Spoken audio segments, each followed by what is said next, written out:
All right, good evening, everybody. Welcome to City Community Development and Recreation Committee. We have a lot of updates again on our agenda. But to start off, we have a presentation from Gage Bradford, from the Hamilton County Resource. So I'll let you take it away. Shall I approach the microphone? Yes, please. That way the people at home can hear you. If you want to, you can sit at any of these seats. I don't know if I can that much.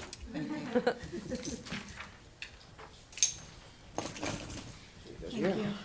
Thank you. Target community. Okay. So, thanks for allowing me to come here and speak. I know I've met some of you and had brief conversations with others perhaps, but now that this project is really official, I wanted to come back and make sure that I keep touching base with everyone. So I am the community specialist for Hamilton County Resource, which was formerly the Recycling and Solid Waste District. Our sole focus is to help communities in the county send less waste to our landfills. The reason I'm here tonight is because North College Hill has been selected as one of our target communities. So what that allows us to do basically, my office will now have a 2-year window, $30,000 in funding, and extra manpower and focus to pour into North College Hill in all things waste diversion. So the project description is kind of a little bit more in-depth description of what the program is. I don't want to read line for line, but basically 2-year program where we can focus holistically on schools, businesses, public spaces, places of worship, whatever it may be, to help all aspects of the community send less waste to the landfill. If you look at the, right under the budget that outlines the $30,000, diversion from landfill trend, followed by RRI grant award, that is the last 3 years of available data for the diversion rate of North College Hill. You see it's on an upward trajectory, which is good.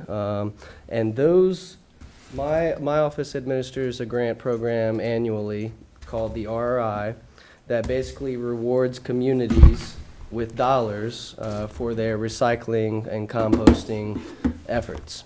So you can see that those numbers are going up year after year as well, which is all good. I want to stress that this document that I put together was really just an outline. I don't want, when you read maybe the main goal or on the back side when you read some of the potential strategies, that is just something I wanted to outline that you guys could have in your hand and think about and maybe distribute. This process is going to be very interactive. I'm not going to spend any money on North College Hill or create any concrete goals without community input, without approval from the administration and such. That's not the way that this is going to roll. I want to make sure that as much community input is given as possible, and any money that we do spend is going to touch as much as the community as possible. So the timeline is outlined on this. The budget, as I said, the project description, some past diversion rate percentages, and some soft goals that I've outlined that I think would be appropriate for this community. This is really just the beginning, though. I have my contact information on the top of the page, so please feel free to reach out to me, pass out my contact information to other members of the community. Maybe after you're going through some of the potential strategies on the back, if you have any questions, concerns, or maybe ideas that you want to float my way, I'd be happy to receive those.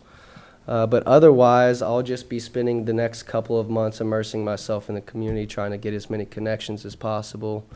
So if you want to send me, whether it's a business or someone at the school that may be interested in trying to pursue some of these dollars or programs, be more than happy to meet with them. Otherwise, I would love to be able, if you guys don't have any questions, I would love to be able to gain some signatures of support or understanding from you guys tonight, just so I can have that piece of paper that that is showing the community involvement, because the last thing I want is a year into this program to not be able to get a hold of anybody or not really get any community input, right? So if that's not too much to ask, I'd like to pass that around, but I'm also happy to answer any questions. I have a question, Mr. Bradford. When you say waste diversion, Yes. what exactly does that mean? Okay, good question. So if on the front page, you look at the diversion from landfill trend, it's got percentages. So every year, North College Hill has so much waste, 100% of waste. So in 2019, out of all the waste created in North College Hill, 7.88% did not go to the landfill. So that means it was either reused, recycled, composted, something of that nature. So that's a pretty low number. I do like the upward trajectory, and I believe that coincides with the city contracting for curbside pickup at every house with Rumpke. So you can see that trend getting better. But when you're thinking diversion from the landfill, it is, you could think of it as secondhand stores or food pantries, because that is weight being diverted from the landfill that it was otherwise going to. Other than, of course, your typical recycling and or composting. Okay. So all of that totals up to a number that hopefully will continue to climb. Most of that data comes directly from Rumpke, but there are some numbers reported by Mr. Mosby and the administration directly. Like if you guys have a one-day electronics recycling drop-off event, then Ron can report that number to me to make sure that I calculate it properly. And some things like that I think we'll be able to develop further with the project Target Community Project, just because we may be able to track data better, whether that's secondhand stores or food pantries or composting in the community at community gardens or something of that sort. But typically, and for the most part of the weight, that is just numbers reported to me by Rumpke about how much recycling they picked up, held against how much trash they picked up in the community. Okay. One other question. What other communities have you worked with? So in my 2 years, I have worked previously with the city of Reading as a targeted community, but the targeted community program does stretch back quite a bit further than my employment. Okay. So the idea is to pick a community that is either underperforming or underserved in some capacity.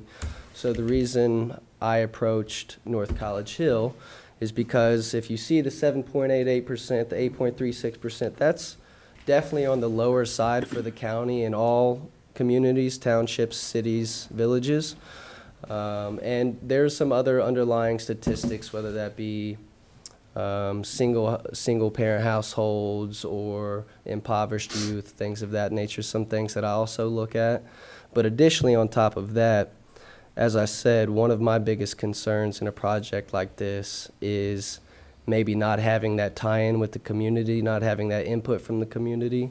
And I've had nothing but good experiences with North College Hill on that side of things, so I'm hopeful to actually have a real partnership for 2 years of trying to leverage these dollars and programs best we can. I have a couple questions. I think I lost one because I was taking the minutes. One is, like, if I have my own personal compost at my house, how can I tell you my numbers and you add it to the, like, So can we do that? there would be ways to do that, but not for personal backyard composting. So if you look at a community such as Amberley Village or Gulf Manor, they have their service department pick up yard trimmings from their community, so it's easier to report. Or if you have Coleraine, for example, just got a free to their public composting drop-off where a third-party courier is coming up and picking that and taking it to the compost site. Those kind of weights can also be reported. But just backyard, your banana peels, that can't be reported. Now, what we can do, and what I've outlined as one of the potential strategies on the back, we can definitely use that target community funding to help more folks in the community do that. I've had communities spend money to buy a bunch of backyard composters, then hand them out to their community for free, as long as those homeowners or whatever were willing to do, you know, a 20-minute educational tutorial of composting do's and don'ts. So I think it's still a really important stream that we should focus on as far as organics go and composting. But with the infrastructure and the way the size of the public works team and whatnot, you know, I'm not sure it'll ever be to where you guys are going house by house and picking up material to where it's easily reported. So that's where that is. I think it's definitely something we want to focus on, and I do believe Mr. Mosby is currently working on a grant through our office to set up some public compost drop-offs in the community. So I think that's on the horizon, and those numbers would be able to be reported. Okay, so I think I remember my other one. So you said you get numbers from Coleraine. I'm assuming that you get numbers from when we do the leaf pickup, and that's part of that? With Rumpke? Yes. Yes. Yes, ma'am. Perfect. I have a question if you're finished. Are you finished, Mary Jo? Okay. Yes. On this community collection, like you said, for electronics, Yeah. do they have a program for collection of batteries? I have so many people that really ask, where do I take my batteries? So we have a database of different businesses throughout the county that will accept various different batteries for various different prices, if not free. Yeah. So it really depends what part of town you're in. I know that a popular one now is the Cincinnati Recycling and Reuse Hub, which accepts all kinds of tough-to-recycle material. Which another potential strategy I outlined was figuring out how maybe the administration could be a smaller focal point for the community to come bring batteries or light bulbs and things of that nature. Then we use our target community funding to somehow make that exchange between the city and the reuse and recycling hub easier. So I definitely want to look at things like that where, you know, maybe we set up a free battery recycling program just for City of North College Hill residents specifically. But I think long story short, you know, it depends on the battery and how far you're willing to drive and how far you're willing to pay before you just give up and throw it in the trash like a lot of people, right? Because that's the way it is now. You have to pay. Right. And I realize that's not economical or realistic for 90+% of people. I mean, you have to save your batteries for a whole year Right. to make it worth. But there are definitely resources that we can leverage to try and lift something up in the city for that. Thank you. And I think too, to kind of add on what you were saying, I think just general things like that, like batteries, tires, things that like people, I feel like a lot of people in our community have and use until they're dead, that just get like thrown into a creek somewhere or into the garbage, so I think just having something in our community, like a set thing that people know that they can go to give those things or throw those things out. Yeah, Sorry, go ahead, Miss. And beyond just, you know, the target community funding, there's a number of programs that we have that, you know, are completely free of charge and we won't have to use any targeted community funding on. Tons of great programs for schools, tons of great programs for businesses, public spaces. So there'll be a lot of opportunities for increasing that diversion rate and the education, I think, behind some of this stuff without ever using a dollar, right? We also have a environmental crimes enforcement officer that works full-time year-round to deal with issues that you're mentioning. So we can definitely get him involved in the community. If there are hot spots for illegal dumping, we can take care of that, and he will pursue it all the way through the court system. Wow. That'd be great. I think Miss Annalisa, I cut you off. Did you have something? Oh, I was watching microphones to see who was going to speak next. You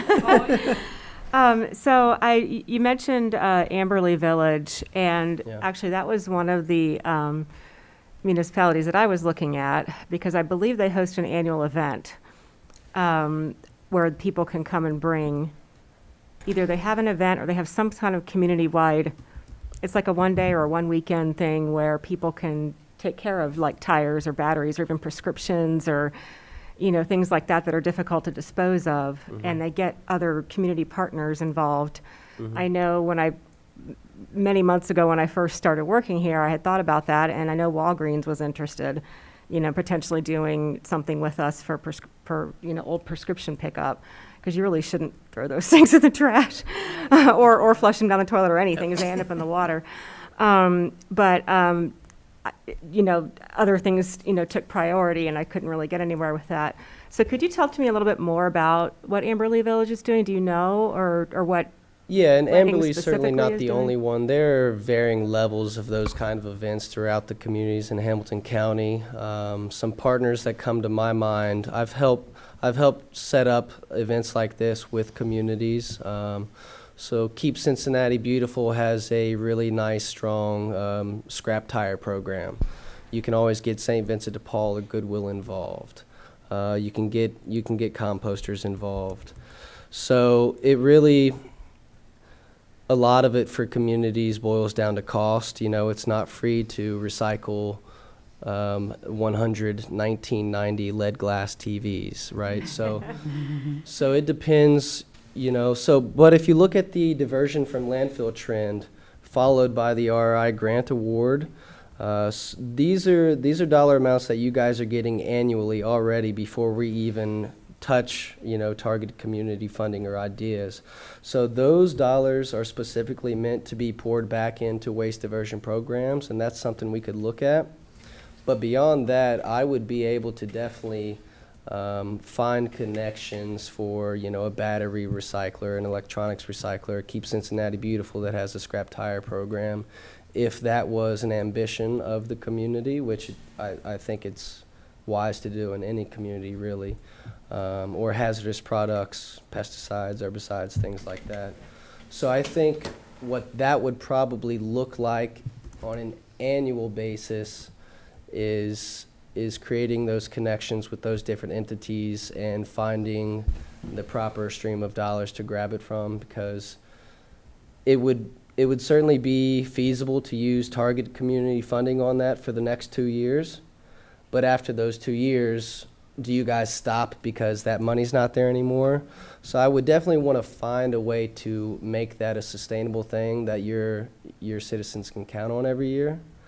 But it's really, as long as we have the space and are able to communicate with the community well enough, and spend a little bit of money, we could make a one-day event really as big as you guys wanted it, and it would just depend on what kind of waste streams we're willing to tackle. I just think we just need to make it as easy as possible, for people. Well, and So, I think a lot of that could maybe be solved by a more long-term, instead of, 1 weekend a year, maybe 1 quarter a year, or each quarter of the year, some sort of relationship with the Cincinnati Recycling and Reuse Hub, or a Best Buy, who I know have previously had battery programs for certain communities, things like that. So I think that those relationships would need to be looked at and see what works best for North College Hill over a 5 and 10 year period. I think that sounds great. So I know that you said you had something for us that you would hope that we would want to sign, which I'm happy to sign it. But is there anything else that you need council to do or this committee to do in the meantime? I really appreciate the question. I think mainly at this stage, we've got, 23 and a half months left of me annoying you guys. Please do. So, I'm not asking you to think about this 5 hours a day, but if you're meeting with a business who's maybe tired of getting their trash taken out or picked up by Rumpke, 5 times a week because they've got so much cardboard, well, maybe we look at funding the business district a cardboard compactor. Or if you're in the schools and you notice that, why don't they have recycling for all this paper? call me or pass out my contact information. If the service department is complaining about all the litter in a park, well, maybe we need to get some more recycling bins in the park, and we can look at strategies for that.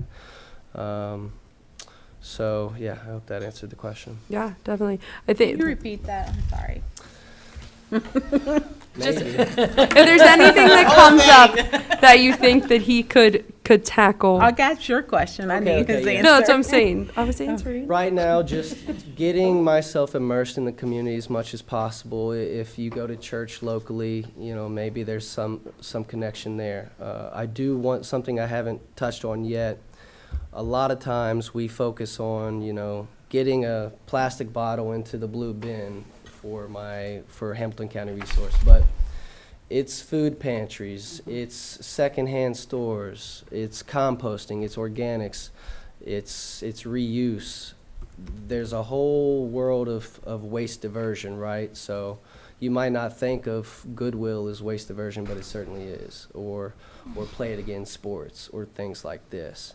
So it's hard to find an aspect in the community that can't benefit from a program like this and funding like this. So just keep me in the back of your mind, pass out my contact if there's a business that maybe is more interested, or the chamber wants to apply for a grant to get a car or a compactor. And like I said, we've got numerous programs. We pay for free field trips to schools that would never have to spend $1. So there's a lot of programs. I would just say right now, keep me in mind. Don't be scared to call me. Don't be scared to pass out my contact. And try not to get mad at me if I keep showing up every once in a while. Mr. Bradford, do you know if our school has taken a trip to the recycling of Rumpke? I do not. Now, we do have, I'm the community specialist. We have an education specialist that would be able to answer off the top of the head questions more about school systems. Okay. But it's pretty hard to, launch a program like this and not have schools at the forefront. So we've got, infrastructural things that we can do. If the school doesn't have bins and signage, well, that's easy. I can get that taken care of immediately and at no charge.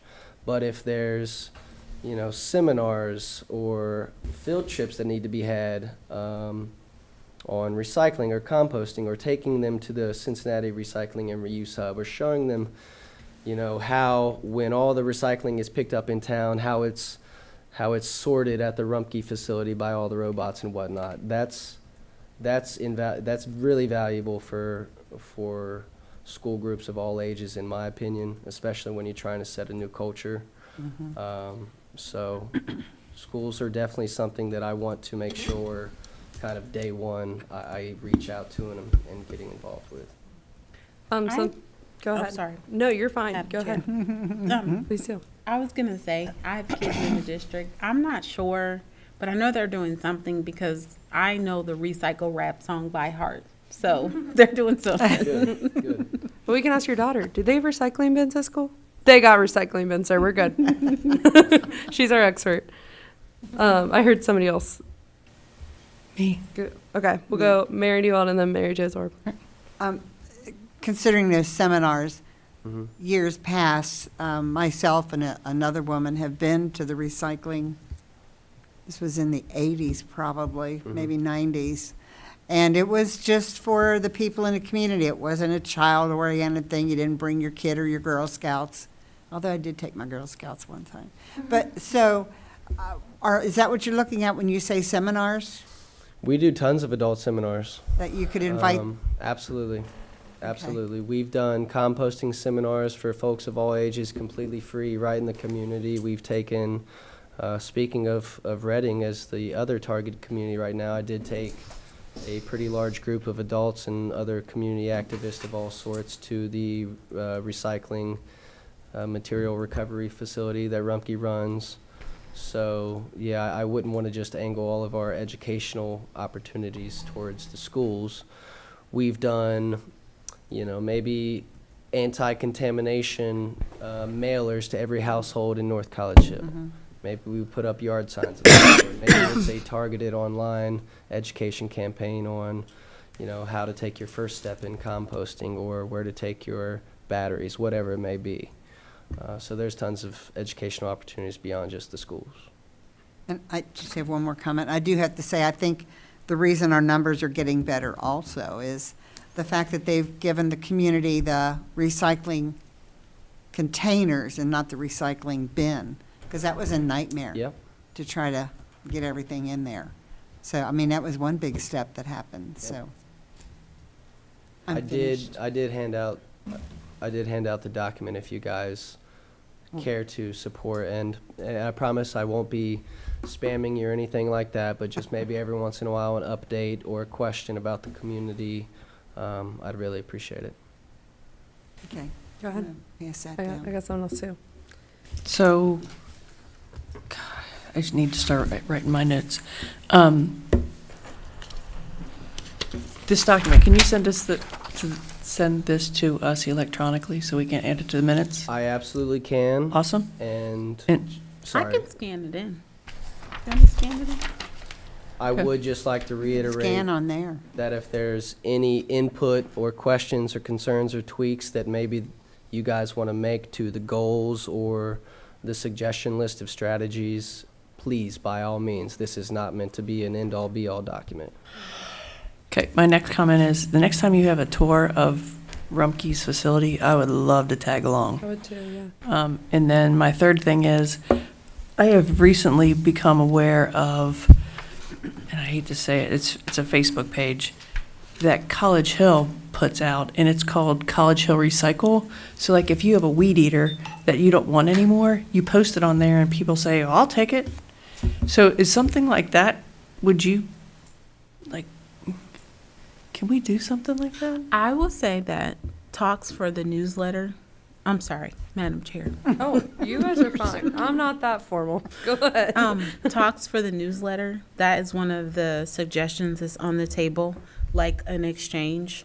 So I think we are in lieu of something like that. We're just trying to figure out who mans and where we would store and all that kind of stuff. Well, I'm thinking, Well, it's why are we even getting in the middle of it? right, because there's If like. you have a weed eater, you post it and you say, and then Annalise says, I'll take it, and Annalise goes and gets it. Fair enough. You know, we're just working out details. I had I have been exposed to a similar program through my workplace, and I had made that suggestion. So it's definitely in works. Yeah, there's like a Mount Healthy one that I'm on all the time, especially for like kids' books. They post her all the time, like I'll take them all. Something else I was thinking when you said businesses, have you talked at all to Clover Nook Center for the Blind or anybody up there? So I know only because I live right behind there, and I have never illegally walked on their grounds, but somehow I know that they have a really big dumping problem, like on their property. And I've talked to Matt up there. He's the head of their board. He's awesome. You'll love him. We all love him. But he, I know, is aware of it too. So I'm wondering maybe if getting in contact with them. If you want, I can send you his contact Yeah, information. please do. I'm Yeah. not taking notes. No, I you're could, totally I fine. could link them up with our, the sheriff that runs the environmental enforcement outfit immediately. Awesome. Yeah, I'm sure they would love that because I know they're also thinking. He is a busy man. He takes care of the whole county, Oh, so his yeah. to-do list is long. But we can fill out the official report, and he will follow up with them as soon as he can, and pursue pictures and all kinds of data, so he can make something formal of it. Yeah, that's awesome. Well, thank you. Any other questions at all?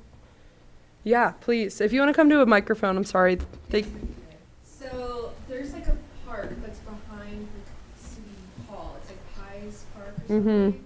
So I haven't been back there maybe like 6 months, but 6 months ago I drove back there and there were a bunch of like sofas and lamps and like stuff dumped back there, like all the way. You just keep driving down that road.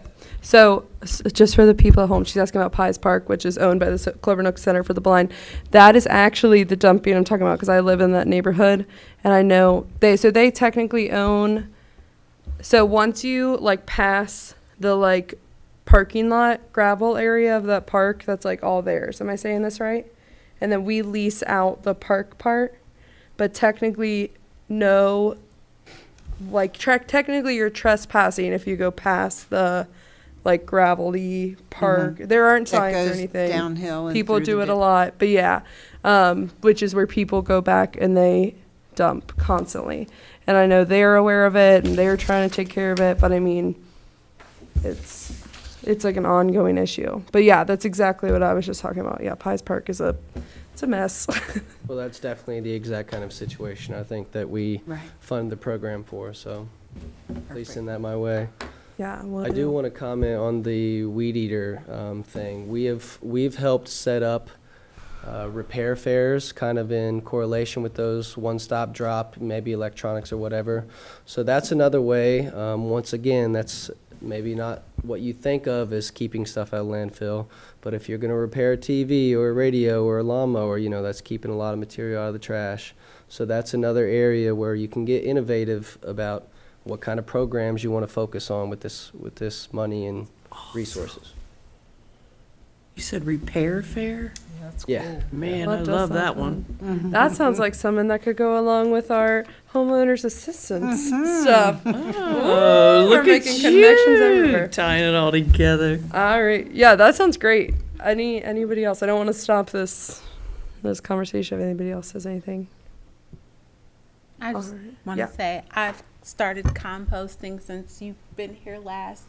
I couldn't find the information about the bin, so I got my own bin, and my kids and I are now composting. Wonderful, wonderful. Well, hopefully you'll be able to spread to your neighbors and so on and so forth. Yeah, the raccoons keep taking stuff out of it. They're repurposing. Ours it. are, yeah, ours is the deer and the squirrel. We can help you with that. I know my yard waste bin grows better pumpkins than I do. They know. Yes, that's what I was, before the meeting started, that's what I was telling him. I said our volunteers are better than what we actually plant. But, all right, well, thank you so much. I appreciate it. Yeah, Thank you. Appreciate you guys. Thank you. Thank you.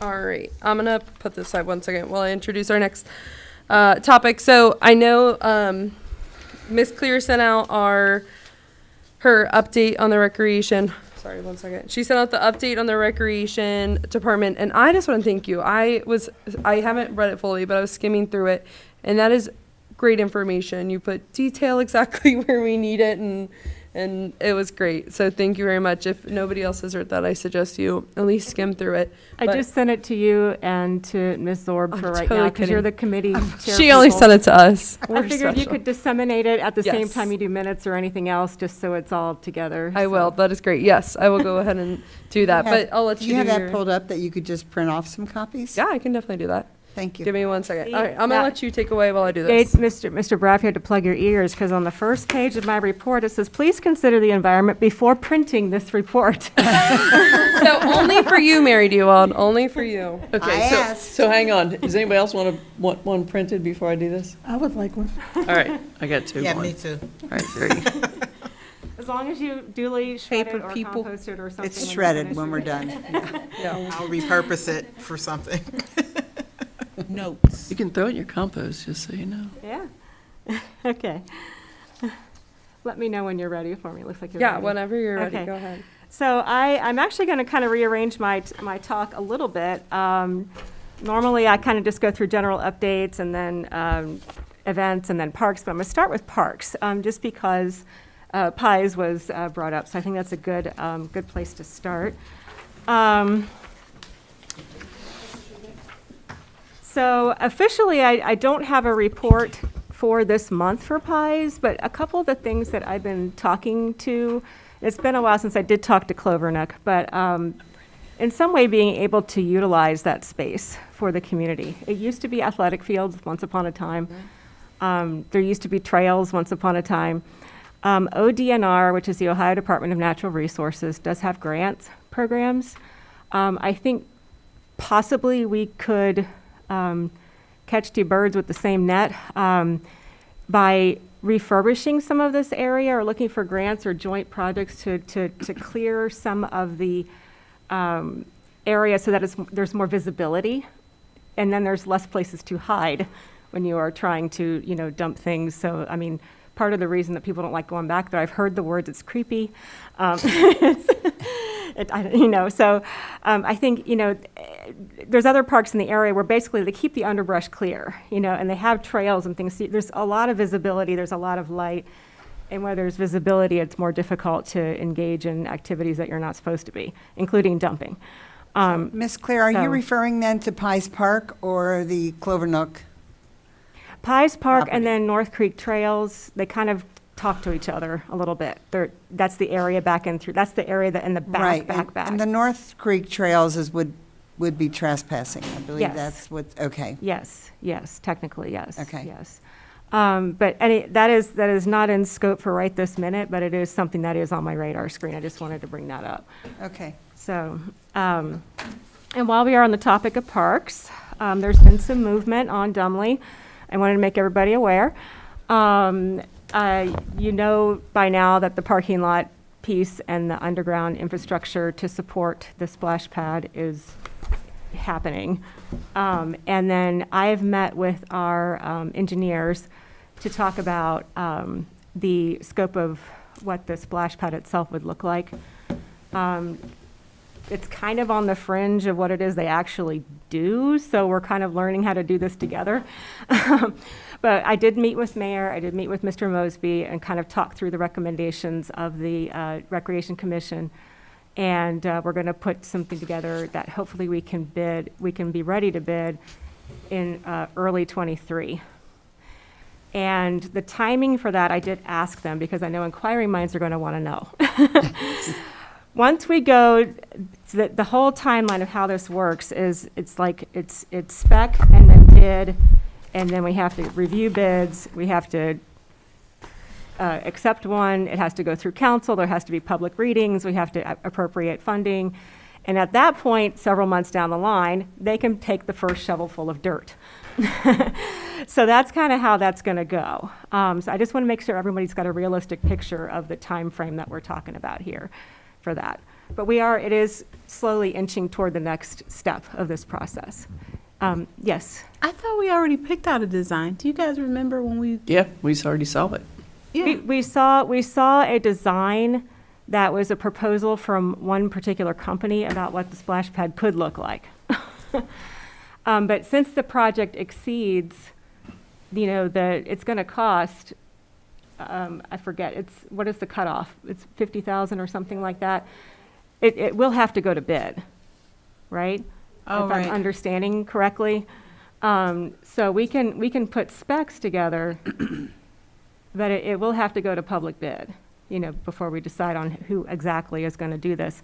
Plus the design, what we talked about in our meeting with JMA is some of those specific fixtures may or may not still be available even. So just because of supply chain or because they've changed their product offerings, it's been a while since we've, went down this path. So we're putting together a bid sheet that says we want, this and this and this type, generally this type of feature. We want to kind of stick with this specific theme if possible. And it needs to be able to accommodate so many gallons per minute of drainage because that's a limitation of our infrastructure. So those kinds of things that we're getting put together to move forward with the next part of this. So I am going to say that I'm a tad confused because I thought, and council help me here, we were under the impression, we were told this was going to open in August. Right. So how are we back at the drawing board? I think I know really the question confused. to that, just from finance perspective. So they delayed it, and then costs changed, and we were already considering the bathroom.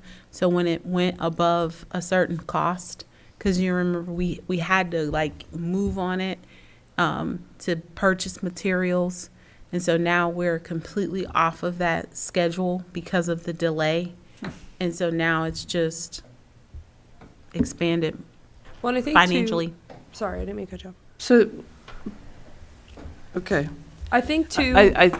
I'm sorry, I was I still. jumped onto a moving And train I- here, so that's. Please believe, this is you're way doing before great. you were even No, here, so you're this is doing absolutely zero fault of yours. No, But Go ahead. I feel like there's been a breakdown in communication then because I So- am really struggling to understand And this. that's so here's what I'm thinking, and this is just from my perspective. I think there were a lot of cooks in the kitchen before Miss Clear came along, and there was this person working on this thing, and there was this person working on this thing, and everybody was moving at different paces at different parts of the project, and there wasn't really a project manager or person in charge of the project. And so Other I than the think, city administrator? I was going to say, Ron was in charge of well, that. but then That's they not also what said at one happened. point that Mimi Anderson was the project manager, when I don't fully No, I know never if heard there that. was ever right. So I think there were a lot of different things, and not saying that that's an excuse or not saying that that was okay, but I'm saying that I think that's where we were confused a lot, because I think there was a lot of confusion on other parts of it too. So I don't think that's what happened in terms of the delay. The delay. well, no, not in the delay. I'm saying where our communication breakdown goes, and why we thought, because I thought too that there was already a layout chosen, and that I genuinely thought we already had a company picked out. We did. So she spoke to it, when Right. it exceeded the $50,000, we can no longer go with that sole company. We're required to now put it up for bid because it is over the amount that administration can spend without it coming through us. That's what happened. And I think I understand that even before this explanation. Right. My concern is, why didn't we know about that? Yes. And that's not yours to answer or yours to answer, but why did we not know about it? I mean, I don't know. I feel like you're shutting me up when you say it's not yours to answer. I'm just think it's- interested in just laying a realistic timeframe and stages, Yes. and here's where we are, and here's where we're going to be next as we move forward. So, So but I can sufficiently answer that. That's so I will. Okay, can I just want to say I wasn't blaming you if No, you I didn't know. have an answer, so I apologize. No, you're fine. So what happened once we moved past, when they delayed it, they delayed it, Who Then they? Who is they? the company. Okay. And so once that delay happened, we got that information. And then when Ms. Clear came, she picked up the rest of picking up the project. Now the scope has slightly changed because of materials, because of timing. And so now we have a different animal on our hands. Now, she is the first person to communicate that with us because she has now picked up where the delay happened. So we were told, hey, this project is delayed. I remember us talking about it on council floor in a committee. And then when the delay happened, now she's picked up from the delay. Now she's bringing to us where the updates are. Okay. So I have another question then. So at one point, we were also told that this is going to be a multi-phase process. And that because for some very unfortunate reason, they didn't think that we needed bathrooms in this facility. We do need bathrooms in this facility. So we were told that those were going to be on the next phase. If we're going through this now, can those all be in one phase? Because telling somebody they can't go to the restroom is kind of ridiculous. Well, In my I just want to answer your question. Restrooms are in scope. They are in scope. They are not JMA's area of expertise. I will need to talk to an architect. They don't build things, they do infrastructure. That's what JMA does. They recommend, and I believe we have architects that we already work with. I just don't know who they are. But as far as phasing this project in, I would need to meet with the architect and look at the site and say, can this be accomplished in the same time frame that we're talking about here for getting the splash pad installed by spring or summer? And that is something that is a whole other, in any of the notes that I had, I don't know that there was anything specific that I saw concerning design, location, the place, how big is it going to be? Is it 1 stall, 2 stalls, family, restroom? None of that has been done. So that still needs to be done. As far as whether or not we need a restroom, from an amenities perspective, yes, it's a nice to offer. From a health code perspective, it's not strictly required because we have a flow-through system and not recirculating. But if we are going to offer the restroom for the sake of it being an amenity that we can offer at the park for people who are using that facility.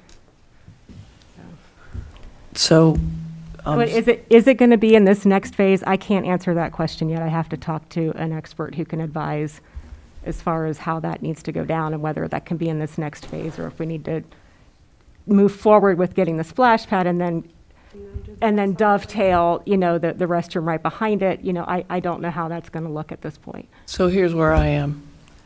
I need a dollar amount. Yeah.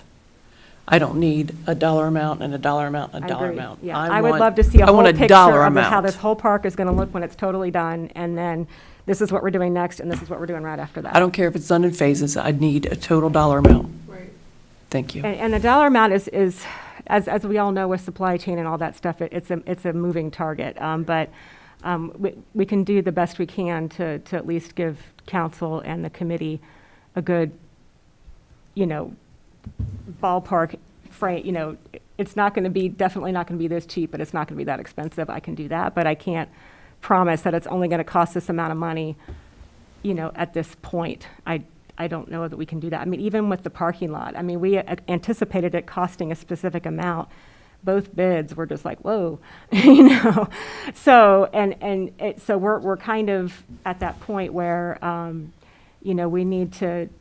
I need to get more information and we need to spec it out and I need to talk to some people who know more about how this is priced than I do. And then I can come back and give you guys at least a general idea. So is that helpful? Extremely. Thank you. I do have more updates. I just want to say, sorry. We promise we really do appreciate this. Yeah. I just want to say again, thank you for picking that ball up. But also, I know this may not be a popular opinion, but we are talking about the cost. I promise you, after that discussion, just to throw it out there, once we get the numbers back, there are plenty of splash parks that do not have bathrooms. I've taken my kids to them all over the city. There's one right by Kings Island. If you look and Google splash parks, you'll see there's about 50-50. Even the one downtown doesn't have, on the banks, it doesn't have a bathroom. And that's one of the more popular ones. I'm not pushing for or against it. I'm just really saying when she comes back with the costs, it's not something that we have to have. They have changing rooms. So, it's up to you guys. I'm not, whatever it is, I'll support where the group goes. But I just wanted to offer that as a mom. We come with shorts on, in swim trunks and stuff underneath. Sure. And, we change out and then whatever, there are porta potties or whatever. And the commission did do an extensive review of all area splash pads. I will say that most of them offer at least some kind of restroom, but they're not necessarily directly there at the park, like you're saying.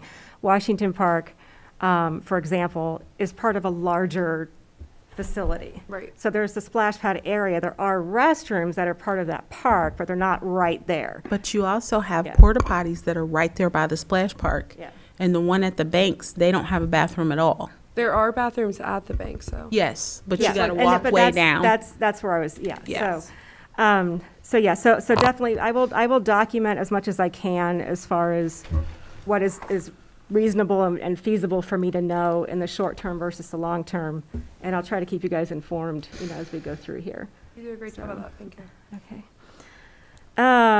Good news. I'm going to share some good news. Shaper Park, we have a sign. Yay. It hasn't been installed yet because the guys have been running around taking care of other priorities right now. But we do physically have a sign, and the Shaper family is very happy. We're just waiting to get it installed. So, Wise Park benches are shipping next week. I confirmed that today. So. I don't know when they will get here. They just said they are going to be shipping next week. So that's all I know. Excuse me, Miss Claire? Yes, ma'am. What about the sign for Wise Park? The plaque? Oh, the plaque. They are, I just actually spoke to Mr. Brooks this morning. They are, the larger stone is, when we go to do the benches, they're going to bring in the larger stone, and that's where the plaque will be mounted. So I think the plan is to do all that at the same time, because we're going to be in there with equipment and all that anyway, and just do that at the same time. Thank you. And have we done anything with the drainage issue at Wise Park? That I don't know. I haven't checked on that. Okay. So I'm going to move on from parks if there's no more questions about that, because I know we're at 7:30-ish, sort of. You're good. That clock goes fast. It's fast, yeah. So community events, that we just had festival. It was a very long, very fun day, I think. Defending, I had fun, but then again, I think those kinds of things are fun. So hopefully the community, had a good time. I couldn't really get a good estimate in my head for how many people were actually there, because I was kind of married to the prize tent most of the day. But I think it was a pretty good turnout.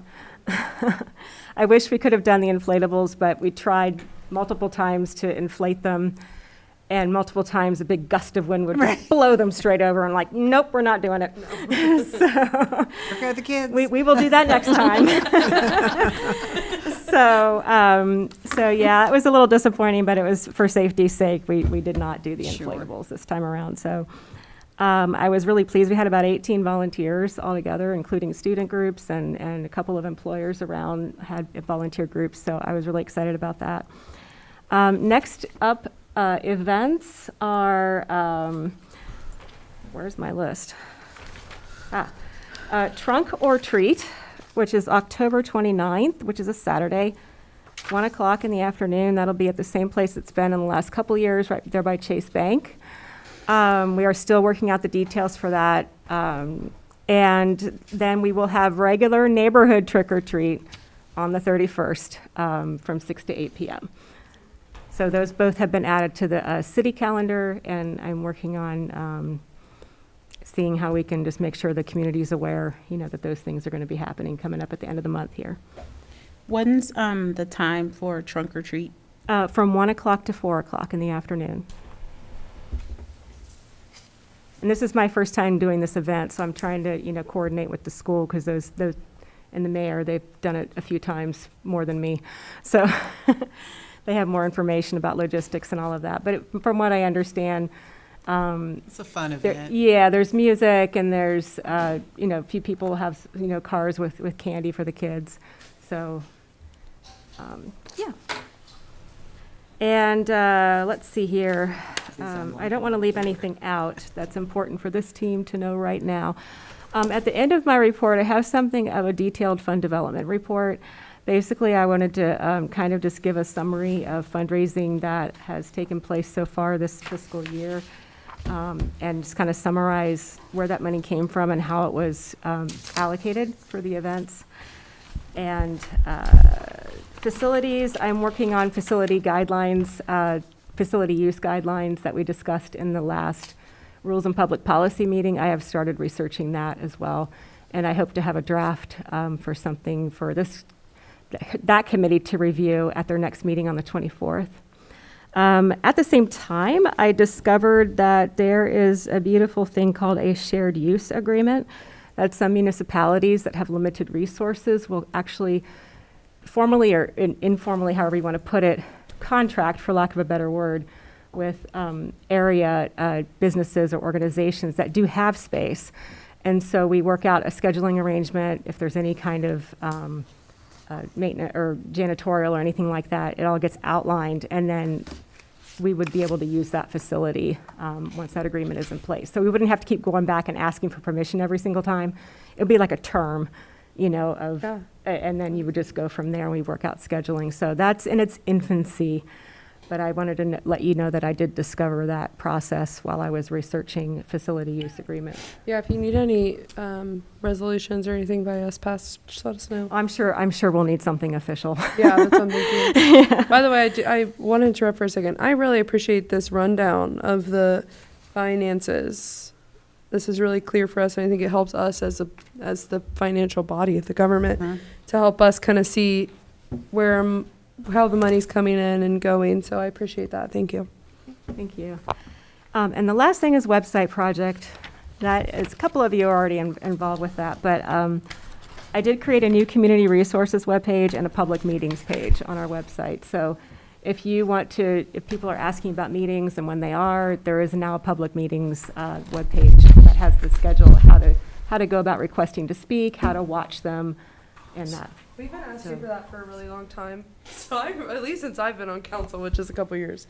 So I really appreciate that. I do too. You didn't have to do that. That's not your job. So we appreciate you for doing Well, that. it kind of is because I've been assigned the website project. Well, then and- it is your job. You're doing your job. You're living Well, up to then our never mind. You expectations. did a great job. Thank you.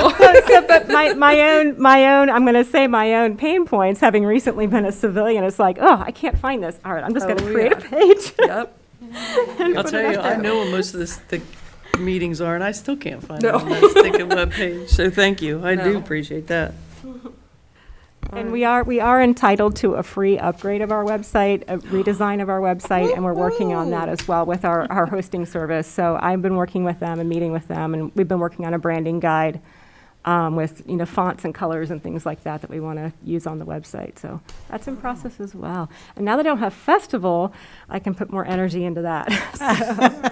Thank you. All right. Any questions, comments, concerns? Thank you I'm so really much, excited Ms. about Clear. the free web design. That's pretty expensive, Yeah. and that would have been a big overhaul for us. And we definitely need to do some branding work for our city. So, Yeah. Yes, that's my thing. I'm absolutely. super excited about that. That sounds like all you. I'm smiling under my mask. No, we can tell. I can see it in the eyes. Okay, we can see I it have through one your more thing to eyes, yeah. say. I think I've said it to you directly, but I'm going to make sure I say it publicly. I genuinely appreciate you and the job that you do for the city. Thank you. Yes. It's home. It's my home. Aw. Same with everybody else, so. Thank you. All right. Well, the rest of our meeting will go quickly, except for the big chunk that we had about renter's registration fee. I put the 4 ideas that we talked about last time on here. I'll go ahead and save that for next time because I know that's going to be a big topic of conversation. I'm glad, though, that we got a lot of information about our selected city for the Hamilton County resource. So I will save that for next time because I don't want to do it a disservice. I do have an update, though. Sorry, I'm skipping over the comprehensive plan update and the economic development update because obviously Mr. Mosby is not here. So Madam Chair, Please, could go I just ahead. mention, first of all, before we move on from that, there is the public open house happening this coming Saturday. I did forget to Yes. mention that. yes, Up at Clover Nook. It is from 10 to 2. You are not required to stay the entire 4 hours. They will be doing a bit of a presentation, but it is come when you can and stay as long as you can, leave when you need to, kind of an event between 10 and 2. So that nobody has to think this is a 4-hour commitment no. on a Saturday afternoon to come and let your voice be heard. There'll be a lot of people there who are very interested in hearing the input from the community at that event. Good. Thank you for mentioning that. I forgot. Thank you. So for the firework legislation, so I included the email that Mr. Dieter sent me. I'll read it out in case somebody doesn't have it. He said, I reviewed the changes to the Ohio law regarding fireworks. I'm concerned about making changes to our legislation until our legislative service comes out with the suggested amendments to local ordinances. Also, I do not see where the state fire marshal has published rules on its matter yet, which is required for the state legislation. Please give me a call. And we've been playing telephone tag all day. So he has been researching it and doing his due diligence as our law director and just kind of wants to make sure that the way that we're changing it is legal and right and how we're changing it. So that is why it's held up. And honestly, I'm really not that concerned about it because we're going into winter. And I mean, what's going to be the big deal? I mean, I get New Year's, I get it.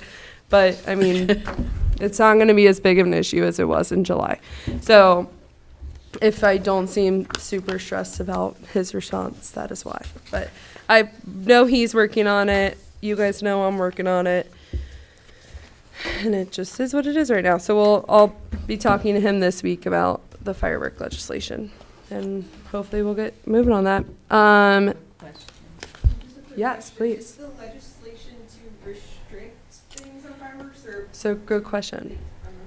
So the Ohio State, people change their restrictions to allow fireworks for certain days, 4th of July, New Year's, that kind of stuff. And our NorCal chill laws were much stricter. And we had a pretty lengthy meeting with our fire chief and our police chief where we kind of talked about the pros and cons from their point of view, what's safe for our citizens, what's safe for our police officers and for our firefighters who are going out and having to battle these people setting off firecrackers in the street, kind of thing. And we decided it would be best to propose through council adopting the Ohio state laws instead of having more restrictions of our own. So we're trying to do that, but I guess there's some from Bill Dieters, who is our law director, from his legal point of view, there's a couple of holdups there from his point of view, which I'm not sure what they would be, but he was going to call me and tell me, and we just missed each other. So that is what we're trying to do. We're trying to just adopt the Ohio laws that are currently in place. Well, what we're proposing, we haven't voted on it or anything, but anything else? Any old business or new business? I didn't know we're past 7:30, so. No? Okay. All right. Do we want to take a 5-minute recess before budget and finance, Ms. 16? Okay. Do you have We'll something? be back at Yes. 7:40. Okay. What'd you say? I'm sorry. 7:40. All right, we'll start budget and finance at 7:40, but as of now, our City Community Development and Recreation Committee meeting is ending at 7:34. Thank you.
Okay, you guys ready to get started for our budget and finance meeting, October 10th at 7:40. So our first agenda item, I'm sorry, you all got the minutes and everybody was able to read through them. Did you all got the, Mr. Mosby sent out the ordinances to follow up? Because I had sent them to Mr. Dieters, and he had not yet gotten back with me at the time that I sent out the agenda, so I just sent out the agenda anyways. I think Mr. I Mosby didn't. responded. Mr. I Mosby, didn't. didn't you send out the agenda, the No, documents? I didn't send out the documents. I did talk to him. I had, sorry, I just drew a blank. I know that one of them, he was working on for the corrections, the other one, I don't remember seeing it, but I can check if necessary. Oh, okay. I just assumed when I saw this, thing for budget and finance 1022 that, it was the documents, but I You talking see about that. my email? But I see that it's No, not. that wasn't the, yeah. So I can tell you what I told him to change, and that's that. So I'll send you guys, well, I can read to you the email that I sent to him in regard to what the changes should have been. I sent it to him,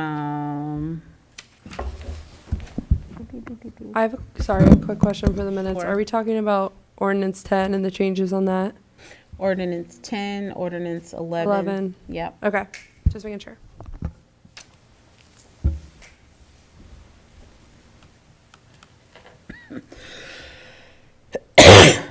Pardon me.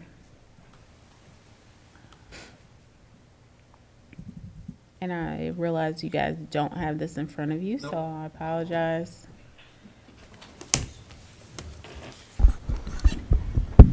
Madam Chair, Yes. correct me if I'm wrong. Was ordinance 10 or 11, was it 10 that was time sensitive? Oh, okay, sure, all right. Actually, it's 11. It's the lead line replacement. We already missed the deadline of September the 30th. And Mr. Mosby and I talked about that in our time before. He's supposed to give us an update on what that means. He was supposed to call Waterworks to see what that means for our citizens. So when he comes back. But yes, I did send this to Mr. Dieters on, I want to say Thursday. I did let him know that we needed them by Friday or at the latest Monday morning, because I met with administration on Thursday. So I sent it out that day. So you mean, so you're talking today was the Monday? No, okay. At the latest, I said Monday morning, which And is this is- 10:10. So I'm confused. These are in Mr. Dieter's hands at this point? Mm-hmm. The And impound 10 and 11? Yeah, because 10 needed,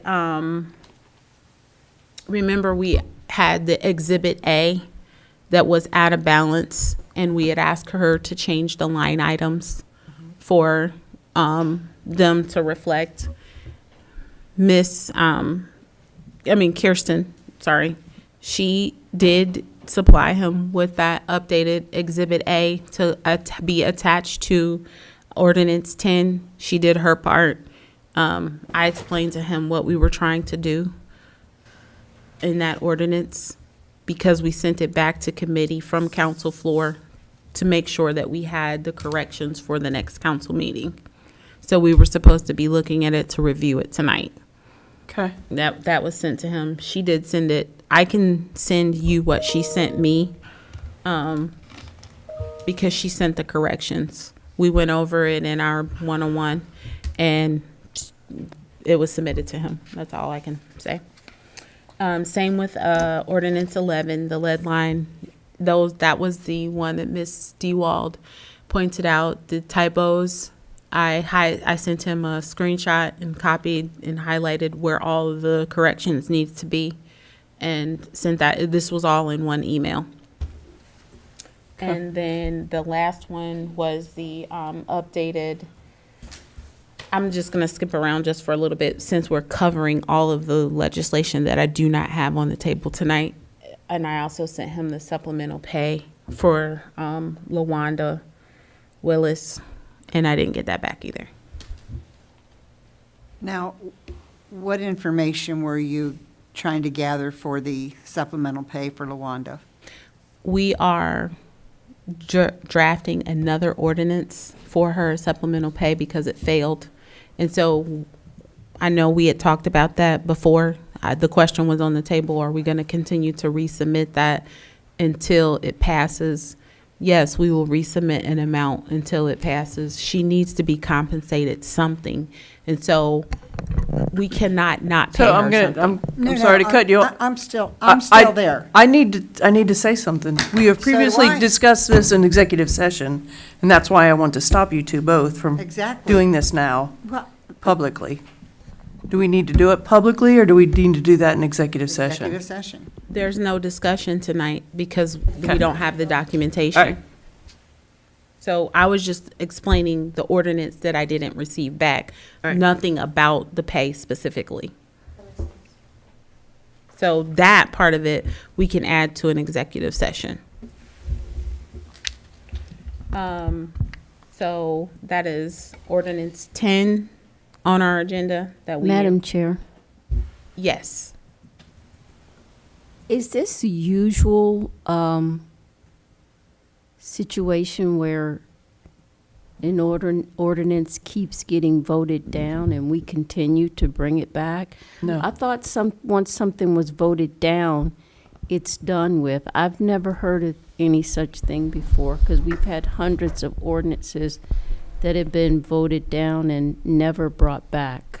It's a different ordinance. It will be a different ordinance. It would be suggested at a different pay rate. It's still the same content. So, Madam Chair, if I didn't add that it's not a different ordinance. It's the same issue, but a lower amount. Council has voted it down twice.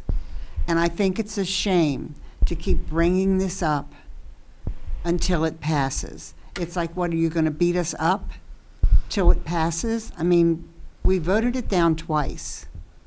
Madam Chair, Yes. just as another voice from somebody who actually likes to watch C-SPAN, the Affordable Care Act was voted down, I cannot tell you how many times. And my president, Barack Obama, did not give up until it passed. So that is the Sometimes. procedure So I have to say, when the you come Affordable to. Care Act isn't even comparable to this. Well, smaller- we're just we're a talking smaller about, we're legislation talking body. about legislation. Single issue. And I understand healthcare is a single issue. No, When- not when- what, not what I you just ju- mentioned. I'm just saying that sometimes legislation comes back. When it doesn't pass, somebody else reintroduces it. That's how it works. It doesn't think, just because people vote it down, it just doesn't disappear always. Sometimes it does, sometimes it doesn't. Thank you. And so because we don't have ordinance 10 or 11 present, I can send those out when I receive them. And we've talked about the changes on both of those. We will move to code enforcement line item. Madam Chair? Yes. I guess my concern is specifically with ordinance 10, we put it on the other committee's agenda, had the first reading, and then we put it on this agenda to make sure that we were adhering to the request that it was time sensitive, but I'm not comfortable sending it back to the agenda without seeing the changes that we requested from Mr. Dieters. So my plan is to send when I get the new ordinance with their changes from Mr. Dieters, is to send them all out to you all. then we won't be able to ask questions about the line items, I would say, Madam Chair, that eliminates any kind of discussion we have. because we can't discuss it, off, in an email. And, I mean, I don't, Madam Chair, I just forwarded that to all the members of council. So it's what Mr. Dieters had sent to me earlier this afternoon. So you would like for us to read it right now? So before you do that, on Ordinance 11, the lead line replacement, per our talking, and I know you were on your way out of town, did you have an opportunity to call Waterworks to see what the outcome would be since we didn't meet the September 30th deadline? No, I did not. I have not talked to them to get a definitive answer. What I can tell you is that from experience, there have been times where we have actually sent legislation much later than what we should have, and we were still able to get it through before the end of the year. So I do think that if it does get passed, let's say at the next council meeting, that we should still be able to do that. Okay. Does someone mind, my computer is not hooked to that printer, printing out the 2 documents that were just sent. The changes are there. The one for Ms. Willis isn't, which is fine. We can defer to that one.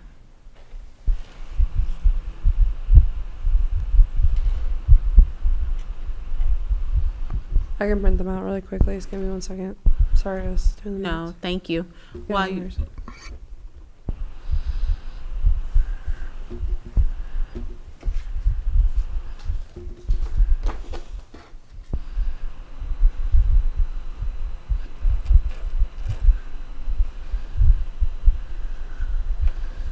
Sorry, there's a lot of documents.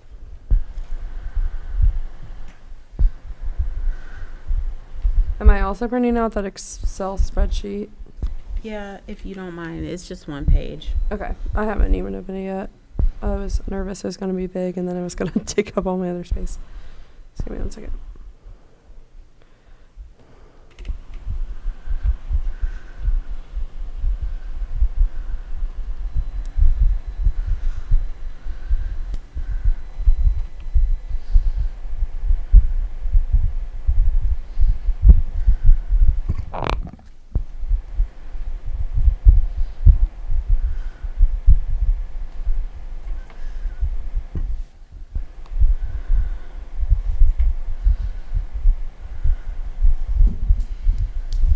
Thank you.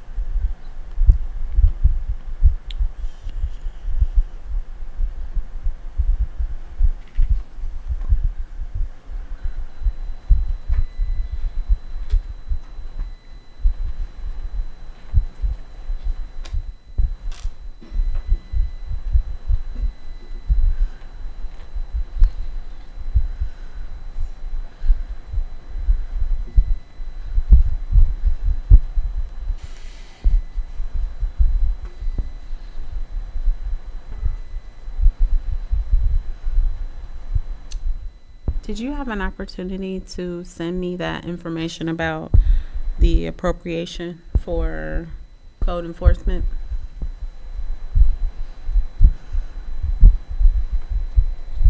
The line items?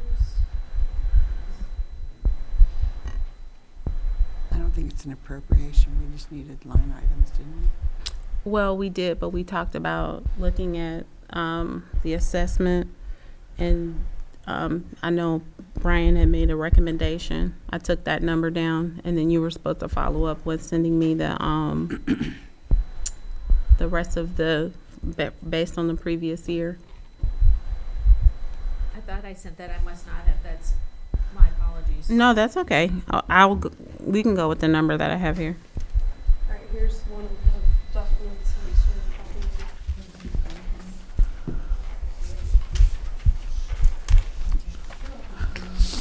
thank you. You're welcome.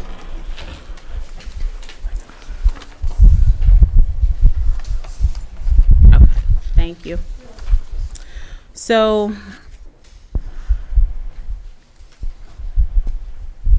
this one, the ordinance that's in front of us is the ordinance 11 for the lead line replacement. The errors were in section 2, and it was the last sentence after the date for submission of these assessments to the county auditor. That has been corrected. So now that this piece of legislation accurately reads the way that it should, we will then put this back on the council floor for the rest of the readings. I just can't continue taking notes. Obviously, I'm in there, so Okay. I was wondering if. No, that's fine.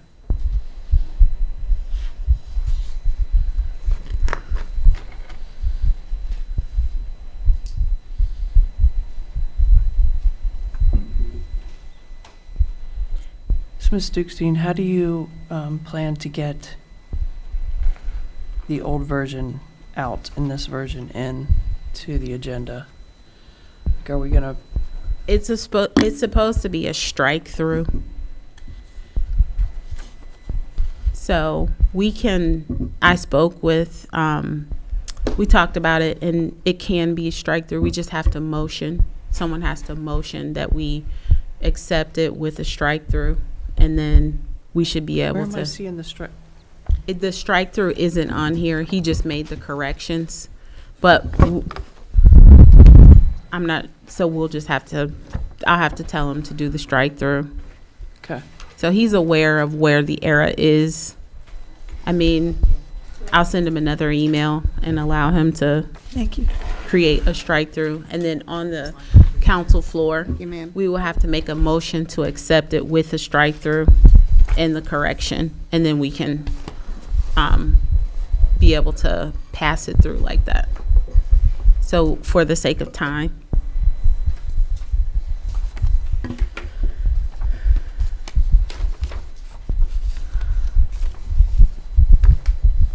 Okay, and then the ordinance that you have now, Exhibit A was where we had the errors, and we wanted to classify or just change the name of the line items. And you can see that it's recreation grants and revenue, recreation grants, revenue, and expense. And then she separated out the increase versus the decrease, and then the totals were off, and now they're accurate. Madam Chair, Yes. can I ask why it's not, council asked for 4 lines in recreation. We asked for 4 separate line items. 1 for grants received, 1 for, what was mentioned as scholarships received. And then, of course, It 2 wasn't- expense lines for each one. It wasn't, Am I making this up? no, it wasn't scholarships, it was sponsorships. Sponsorships. Yeah. Yeah. So But, the thing of it is, council asked for 4 line items, and we have 2. and it's fine if that's what you feel like is appropriate, but Ms. Clear is definitely giving us line by line her explanation of money in and out. So it doesn't necessarily, it No, can be. that's not the point. Council asked for 4 line items, and we have 2.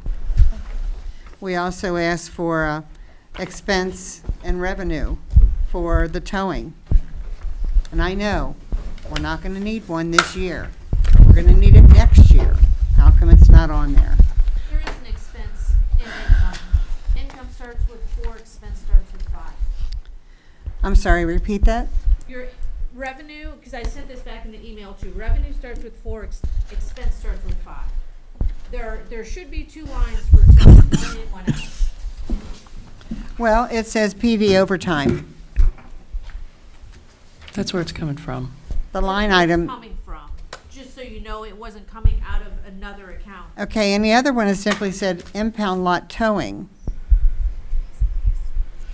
So I thought it would be more clear that it would show that it was, one was an expense and one was a revenue.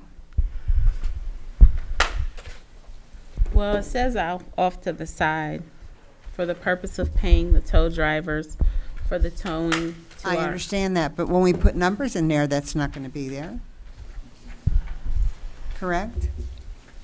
No, it would reflect that. The word "for the purpose of paying the tow drivers" is going to be, This is the way that the ordinance is. This is the exhibit that's attached to the ordinance, and so the numbers would go either in the increase or decrease spaces. I'm going to trust you on this one because that doesn't make sense. Are you speaking to the actuals? I'm speaking to the Exhibit A. No, I'm saying the numbers that you're referring to. Are you saying when they start to generate tows, those numbers? So if I understand it right, okay, so the PD overtime, I guess, is throwing me off. For towing to our impound lot, it just seems like those are not very distinguished titles. Do you want to explain what they mean? Again, it's kind of muddy. Expense and revenue. I thought that was pretty simple the last time we talked about it, but So I think that the budget serves more purpose than just to be for us. So she titled them the way that. all right, Was it's clear just to me her. anyway, so. No, I mean, that's fine. I'm a little confused too, but that just could just So, be because I was back there. Kirsten, do you mind explaining what you mean by impound lot towing and PD overtime? But I do want to say this before she goes into that. Yeah. In terms of expenses, because the actual expenses. So we're in the month of October. This is not yet on the council floor yet. Like, we have to send it back over. By the time this gets approved, we're probably not going to be functioning this year. I would agree with that. Understood. I understand that completely. But still, eventually there's gonna be a need for revenue and expenses. And it says PD overtime and lot towing. Where are revenue and expenses? It should be clearer than that. Okay, so Those lines may be what they're doing, revenue and expenses. But what, 5 years from now, what if none of us are here? well, And they're looking at this going, what in the world is that? so when we do the 2023 budget, this will reflect a little differently. But Kirsten, Verbiage-wise? do you mind? That's what I'm asking for, is verbiage. Do you mind explaining why you named them that way? Madam Chair. Well, one was for the impound lot Can you speak in the revenue. mic? One is for the income lot, or the impound lot revenue, and one is for the expense. The money coming in that whomever has to pay to get their cars out, and the money going out that we have to pay the tow truck drivers. That's understood. But why doesn't it say PD overtime expense? That's Why just wouldn't a it say side note. impound lot and revenue? That's a side note, so we know that the money that we are looking as startup funds. You know, I'm not asking to reinvent the wheel. I've asked 2 simple questions. I'm not getting answers from anyone that satisfy me, so I'm done. I'm done. Council asked for certain things, and we don't see it. Period. Can you add expense and to the end of those? Yes. Okay. I have a question. I do too. Okay, you go first because it might answer mine. So I understand you said, well, I forget which one was which, but you said either 4s or 5s is revenue and the other is expense, right? Correct. Which one is which? 4 is revenue, 5 is expense. So if that's the case, then why do both lines say revenue and expense? But one is the 4 and one is the 5.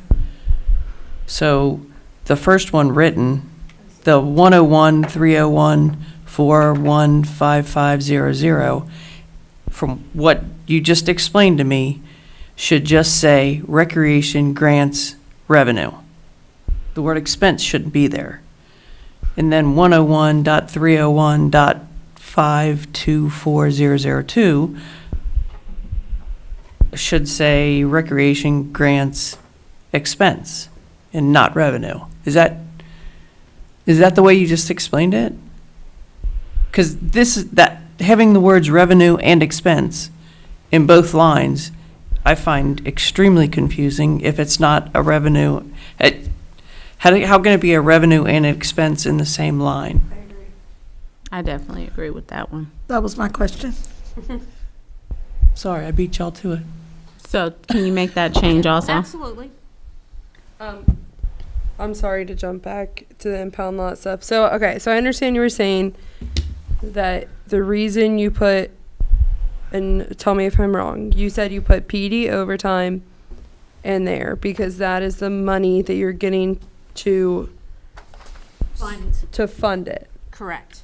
So you're pulling it from the PD overtime pot and putting it into a new pot, right? Correct. So then why wouldn't you give the new pot a new name, which I think would kind of clear up some information for us, because it makes sense where you're getting it and that can be a separate information, but the line item maybe shouldn't be where you're getting it from, like the name of the line item. Maybe it shouldn't be where you're getting it from, but instead what it's being spent on. And I think maybe that's where a lot of our confusion is. So instead of calling it the line item PD overtime, calling it tow lot startup or something that makes sense for what you're spending it on, because it's not, in this case, it's not being spent on PD overtime. That's just the pot that you know you're pulling it out of, right? Can I take a shot at this? Yes. You care? Oh. All right. So the way I understand this is where it says PD overtime, that's a decrease. So that's the money that she's taking. The PD overtime line already exists in the budget. Right. Pre-existing. It's there. It's got a big pot of money in it. Yeah. She's just taking 10 grand out of it. And she's putting it into the impound lot towing. So that's why that's an increased line. What I think that I'm hearing from Ms. Dewald is she would like to see that say impound lot revenue. And then there would be another one that would be 101.42301 that would say impound lot expense. Or I probably said that backwards. But something, is that kind of where you're going, Ms. Dewald? Nope. No, I kind of see, so instead there would be a fifth line item that would show how the PD overtime goes from the PD, like the 10,000 goes from PD overtime into an expense, or am I? Yes. It probably is expense. Yes, because that's the 5. Yes. So when I was asking her to correct it, that's what I was asking her to correct it to, so that the impound lot towing would be the expense and the PD overtime would be basically like the revenue, so that it becomes more clear. Any thoughts? How would PD overtime be a revenue? Because that's the line that she pulled it from, so technically that is the Hang word. on, it's not a revenue. It It can't starts be with a a 5. revenue. It's an expense. But, so she's saying that that's the bucket of money that it came from. So technically, that is where they got the money, but it is an expense here. Okay, was I alone here the night of the meeting when we agreed that we were going to have 4 lines for recreation, even though changing some words here might be sufficient, and we needed an expense line and a revenue line, God bless you. Thank you. For the impound lot? Was I alone here at that meeting? No, Madam Chair. I guess my question is that I thought that there was an issue with recreation, like pulling together money that she was getting from sponsorships and grants. Like you can't pull that money together, or that's what my understanding was. Yes, So I remember if that. I misunderstood that, this is not my thing. So I'm not trying to be difficult or combative. I'm just trying to understand. And believe me, I don't like that I'm trying to understand, but I am trying to understand. So if we can't pull that money together, I'm trying to understand the line items. I'll let you speak to that, Mr. Mosby, because I do think you responded to that last time with the sponsorship. That was you who isolated why we needed to allocate it differently or spell it out differently. Right. And when you put a name into a line item, that's all that it is. You're putting a name in there. I was simply saying that there is a distinction between what I would call sponsorship money and grant money. Grant money meaning money that literally comes in from grant applications that other institutions may give us for specific purposes. Sponsorship money being money that is given to us perhaps from private organizations for the purpose of sponsorships and to be able to provide expenses for things like the Fall Festival. So in that sense, yes, I totally agree with Ms. Underwood. You make the distinction just by doing that. And then that way, during budget time, you could say this is how much we anticipate we would receive in sponsorship money next year. This is what we're expecting to receive in grant money next year. You're agreeing that there needs to be two separate line items, one for sponsorships and one for grants? I do think that would make it easier to understand, yes. So then there does need to be additional line items. Okay. So 2 revenue line items. 2 revenue. Yes.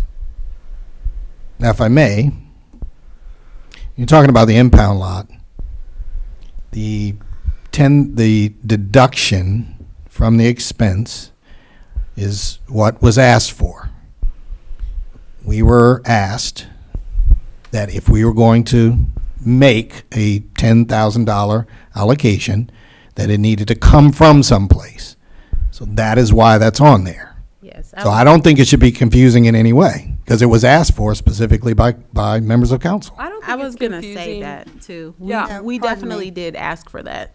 We asked for 2 separate line items, one for revenue, one for expenses. We still have only 2, so we know where it came from.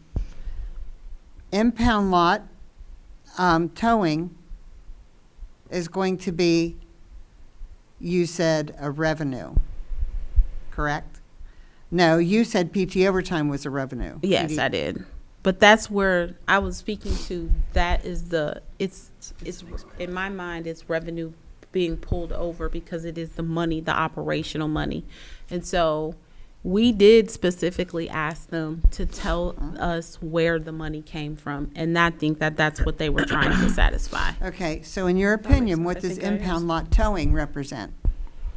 So I feel like we should just tell her what it is that we want. I believe we did. But we did ask them to tell us where the money came from, and I think that that is why. That's the we only got thing this. that's right. So, Kirsten, do you have an understanding of what is needed? So the 2 lines for the different sources of revenue for Ms. Clear's recreational budget, the Instead of grants just and the revenue, sponsorship. I thought it was at first. But now I need one for grant and one for sponsorship. Mhm. And No, an that's- expense line for each one. Well, no, you wouldn't need expense lines for each one. You need a revenue line for those 2. Which Then how are you going to write a check if you don't have an expense line? We do also there- have an expense line, so they're asking for 2 revenue lines and 1 expense line. Well, actually, she Madam would like to Chair. have 4. Not she. We agreed on that at the last meeting, that there would be 4 lines, 2 revenue, 2 expenses. So don't throw she out there. Well, I apologize for She's the throwing only one she. fighting for it right now, but that's all right. So I have a financial kind of question. So if there is revenue money in 415500, do you have to have an exact corresponding line to spend that money to turn that into an expense? How does it, or does everything in 101.301, if it's a revenue, can it all be spent out one expense line? Tell me how that part works. In your government accounting, you have to have two separate appropriations. The short answer to your question is no, but you must be able to account for revenue in a revenue appropriation. You must account for the expenses in an expense appropriation. So we could conceivably get $10,000 in revenue, but you may only have $6,000 in expenses. It doesn't have to equal. The only thing that would have to equal in this particular case is something that you requested, which was if we're going to increase the total lot appropriation, the expense appropriation by 10,000, then we would have to decrease another expense appropriation by the same amount, which is what we did. So, because I just want to say, I mean, I don't think that we're trying to just add line items to make your job harder, Kirsten. I think it's that from what Mr. Mosby is telling us, there needs to be different line items for the grants and then for the sponsorships. It's not that like, oh, we just want these just to make more line items. It's that it needs to happen. And so then I think now what the question is, do we need then, which is what Ms. Zorb just asked, and I didn't quite understand your answer, Mr. Mosby, so I'm going to ask it again. So if I have a revenue for sponsorships and then I have another line item revenue for grants, do I need an expenses for expenses for the grants and then expenses to spend the sponsorships, or can I combine those two into one expenses line item? So what we're asking is, from an accounting point of view, for your guys' sake and to balance our books, do we need 4 line items or can we go with 3? That's what we're asking. You don't need 4, and you actually don't need 3. You really, in this case, you only need the 2 revenue items. So how are we going to spend the money then? Because there are already lines existing in the budget Okay. for recreation expenses. Okay. And they would be expended out of one of the existing line items. Okay. So then what we need instead is 2 revenue line items instead of any expenses line items. But I think that explanation helps us make a different decision, but I do think that what we asked for is, Yes. that is why we landed here, because I think that they were trying to balance what is existingly there versus what we needed and what was asked for. So I know it seems difficult to,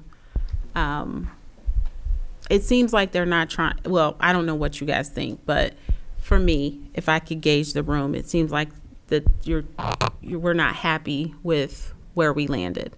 I think this was a combination of trying to deal with what lines already exist and not just adding a bunch of lines to add a bunch of lines. And I'm not saying that we didn't agree and that this is not, this is exactly what we asked for. But I think at some point you do have to trust that there is an accounting perspective in terms of the books that needs to be had. And Mr. Mosby did add perspective when he said we don't actually need 4 lines. And so this is what I'm asking from you all, just to be considerate that we don't actually have accounting degrees. I don't, none of us do. So when we're trying to figure out what line items are here, we have to default to what the experts are saying we need, and then we can decide how those lines need to be titled to make it exactly clear from when we're looking at the budget. So I don't necessarily believe that I was trying to ignore what you were saying or not push for it. I was just saying that when I talked to them one-on-one, they were suggesting that possibly it would be better if we did it this way to keep confusion down. So that's how it's landed. So in order to go forward, the suggestion is the 2 revenue lines, and then use the expense lines that are already existing to reflect what the expenses are for recreation. Are you guys okay if the Exhibit A changes that way for recreation? And that would look like one of the lines being titled grants and the other line being titled sponsorship, and only reflecting the revenue lines, and then the existing lines that are therefore already built in our budget would be expense lines where they would show the subtractions of what has been spent. Yeah, that makes sense to me. Does it? Is the word revenue going to be there? As long as the word revenue and expense is not going to be on that line. Revenue, that very good point. Revenue and expense should not be on the same line. Agreed. I agree. So That these clears 2 lines, 101, 301, 415500, one of them is going to say grants, the other one with the right expense, or I'm sorry, revenue number is going to say sponsorship. And then the expense lines, which I think you said is 5, right? Correct. Is going to, those lines are already going to be reflected. So here's my question. The 101, 301, 5240002. Is that one of the expense lines for revenue? I'm sorry. Is that one of the expense lines for recreation? I'm sorry. Is that an existing line? For recreation. Or a One that new you're line? adding. I have to add it in CMI. Got it. So that's not already existing? Correct. Okay. So what lines are already existing? Do we actually There need? are none for the grant and line 1 grant, line 2 sponsorship. They don't exist yet. We're asking what what line items within recreation exist for us to spend money out of? I would have to look at the chart of accounts. I did not bring that with me. Okay. Since when I was asking before, it was for an expense line as well. Okay. Okay, so technically we don't need to create a new expense line. Just 2 revenue lines. Correct. Okay, so can you make those changes? Absolutely. Okay, so with that being said, we also need to be clear on what the tow line items, impound lot, need to be. So I think my confusion was cleared up. I must have blacked out during the time when we asked to see where the money was coming from to fund it. But that makes sense now why it says PD overtime. And then I understand the impound lot towing, why that would be an increase. So I understand that. I don't know if anybody else has any other questions on that. I'll take blame for asking where it was coming from. You're fine. No worries. What did she say? I was back there printing. I'm sure I missed something that I was explaining. I mean, at the last meeting. So having it explained that there is an expense line already created, that makes more sense in the recreation. I still think, so we know where the money is coming from. And the impound towing lot says that's where it's going out. So do we need, so once this 10,000, is that 10,000 going to go back into PD overtime once we get that much money? Money doesn't go back. Money is either expended or it isn't. If it is not expended, as you know, because I know, Ms. DeWald, you've been on council for several years, at the end of the year, one of the things that has to be done is they do the Catch up, or whatever you want to call it. cleanup ordinance. in which we make sure that all of the lines are in the black. And so monies will be moved around in order to make sure that that happens. And then if there is any money that is then, once all of the line items are in the black, that money is then simply carried over, but the expenses for that year are done. You don't quote unquote necessarily carry the expense budget over. It's a brand new expense budget.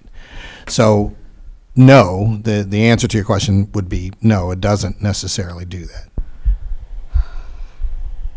So next year, what are we going to see on the budget? Well, first of all, I do think that what Ms. Dukes-Dean said, I think we have to come to a hard and fast decision here. We are already about halfway through October, and we don't have any approval for that yet. My guess is that if we don't have that, we're not going to be able to have the impound lot up and running at all for 2022, in which case, while we may have created these numbers, I don't think that we're going to realize any of that. The 2023 budget will have what we project for the year in there. What we project for revenues will be under the revenue budget. What we project for expenses will be under the expense budget. Thank you. So she's agreed to make the corrections and send them out. Are you guys comfortable if she makes the corrections per what we talked about, sending it to council floor, or there's not up for discussion? I'm not gonna lie, I do not understand this. I don't, because, revenue starts with 4, expense starts with 5, but we're gonna keep these same two lines, and one is gonna be an expense and one is gonna be a revenue. That's inconsistent. No. It's probably inconsistent because I don't understand the accounting principles, but I'm not comfortable with it. So just, everybody should keep that in mind. I am not comfortable with this. That's I'm not fine. gonna fight about it, but I'm not comfortable with it at all. And it's not that I don't want us to have a tow lot or a recreation budget or whatever, but this should not be Greek. It just shouldn't be this difficult. Okay, so we won't send it on. We'll just keep it here until it's corrected the right way. And then what about the, and I don't mean to keep jumping back and forth, but the same is true, because I felt like I asked the question on Ordinance 10, and the question was raised by Ms. Zor. It doesn't actually have the strike through. It just actually corrected the typo.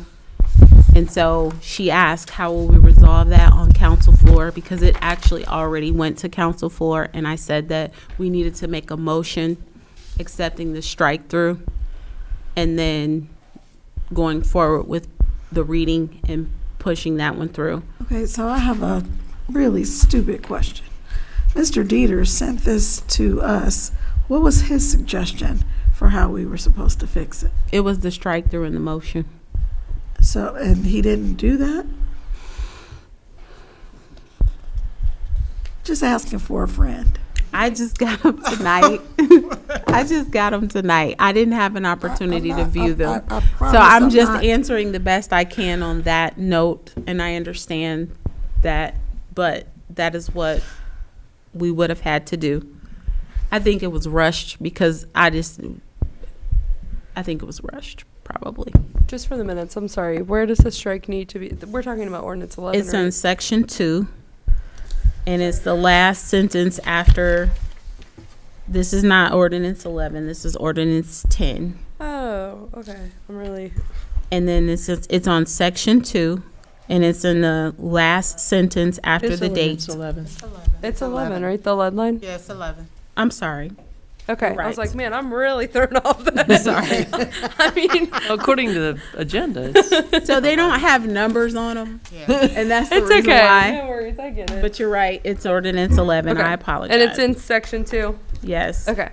Section 2, for the submission of these assessments. Okay, so all of that was correct. it should have been, it should have been striked through the to and the. And then the corrections there. I don't know. I already raised mine. I can't raise it any higher. I guess I could.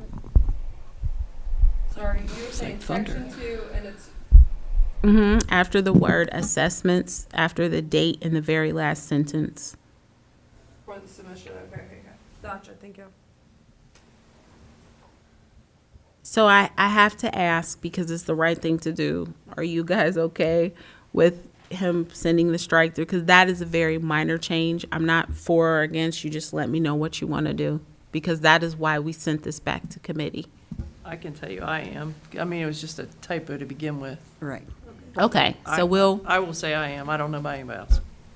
Okay, so ordinance 10, we are keeping on the agenda until we get. You keep saying 10, but it's 11. It's 11. Well, I'm going back to the Oh. impound lot. Oh. Sorry. These Okay. two I'm bouncing back and forth, I'm sorry. So ordinance 10, the impound and recreation line items, we are keeping on the budget and finance agenda until Exhibit A reflects the changes that we talked about. Can I also ask that you make sure that you get with Mr. Hedger to make sure it's not on the council agenda then? Yes, I will. Thank you. Okay. Now, ordinance 11, which is the lead line replacement, we are getting the strike through, and we're pushing on to council floor. Correct. Okay? Thank you. We're moving on to code enforcement. Okay? So this was one that Marjorie had asked, or Ms. Anderson had asked, that we consider. And so we need to have a small conversation about, 2023 amount that will be on the 2023 budget. And then, because we want to add so do you want to explain, or do you want me to explain Yes. what you mean by code enforcement line? Yeah, so I know I explained last month, but I'm totally happy to explain again. So right now, code enforcement doesn't really have any money to do code enforcement, and so all they really have enough money for right now is things like notices for fines, and our wonderful Doug Eikens and the time that he spends on it, and of course Brian Fels too. But so they, well, not only they, but there's the task force committee members are hoping that we can add some funding for them for 2023. So we're hoping that funding will come through the vacant house fine fund that is already there. It's already up and running. It's already a line item. So with recent talks, Bill gave us the legislation for it, but we have already, just through emails, me and Brian Fells have already realized some things that we wanted to tweak on there. So our next meeting is this Thursday, which we'll be talking about it, and hopefully next month we'll have something for all of us to consider. But that's all I've really got for now. I have a question. Do we know where the current revenue I could not tell you. goes for? Do you know what I'm Oh, gonna general say? fund. It goes to general fund. Yes. I thought you meant You like can what's read the my line mind. item. I thought you were asking me what the line item is for the vacant house fine thing. And I was like, absolutely not. So But right that's now the it only just- money that we're talking about? Yeah, and it wouldn't even be all of it. So something I was talking about with Brian is that there's a whole lot of money coming in through that revenue line, way more than they would need. And so it wouldn't be all of it, but we discussed that more at the task force meeting of how much they feel, not how much they feel they need, how much they need. And you guys know Brian Fels, he's already done all the numbers on it, and everything is already done, and all we have to do is meet about it and discuss it. So what I was trying to ask is, do we know, so currently code enforcement fines people for whatever. Do we know where that money goes now? It goes into the general fund? I have no idea. I Yes. would assume so. Yes.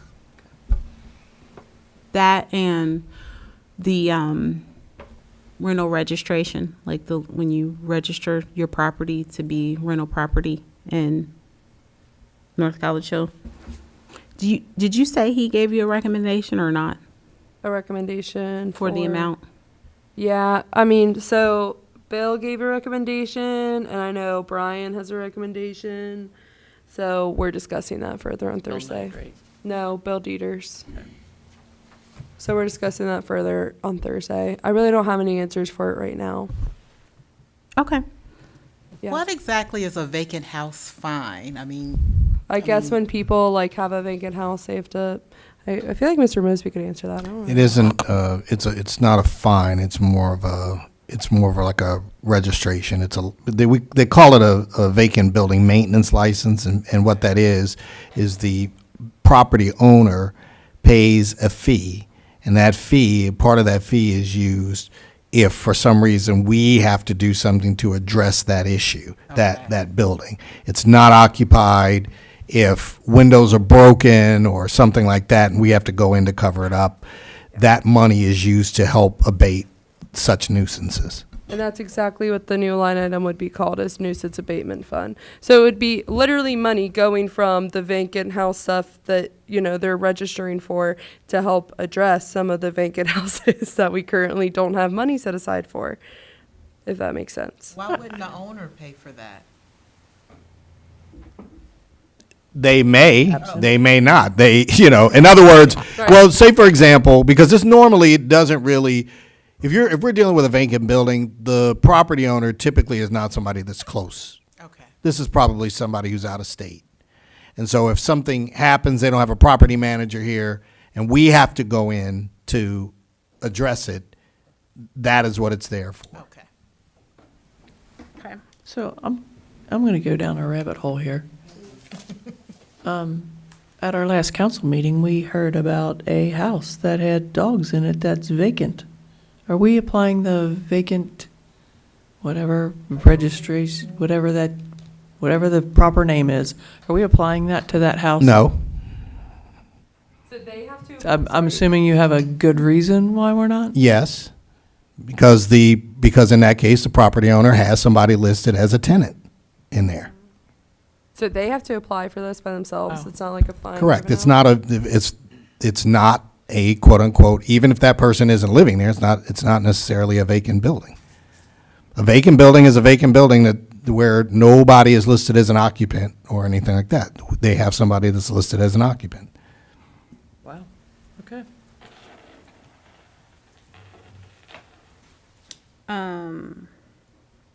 Any other questions? Okay.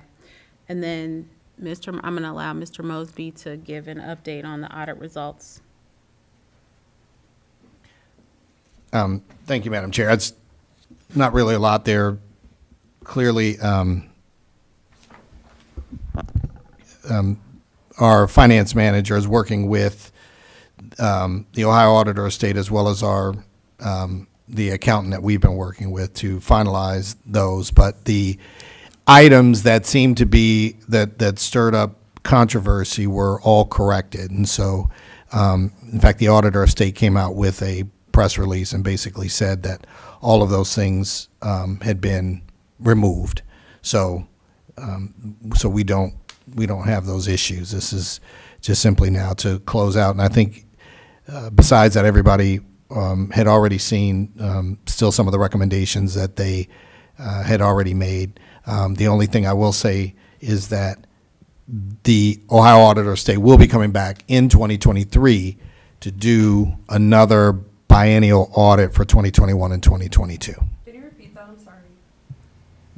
When will they be coming back? They'll be coming back in next year, 2023, to do a biennial audit for 2021 and 2022.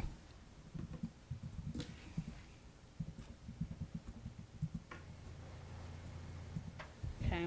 And then next on the agenda. Madam Chair. Yes. I just want to be specific. So we're talking about the credit card charges that there formerly weren't receipts for, and now there are receipts for it, and that's what's cleared up. Yes. Thank you.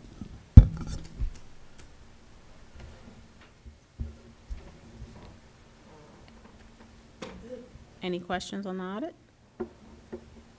Okay. The building update. So,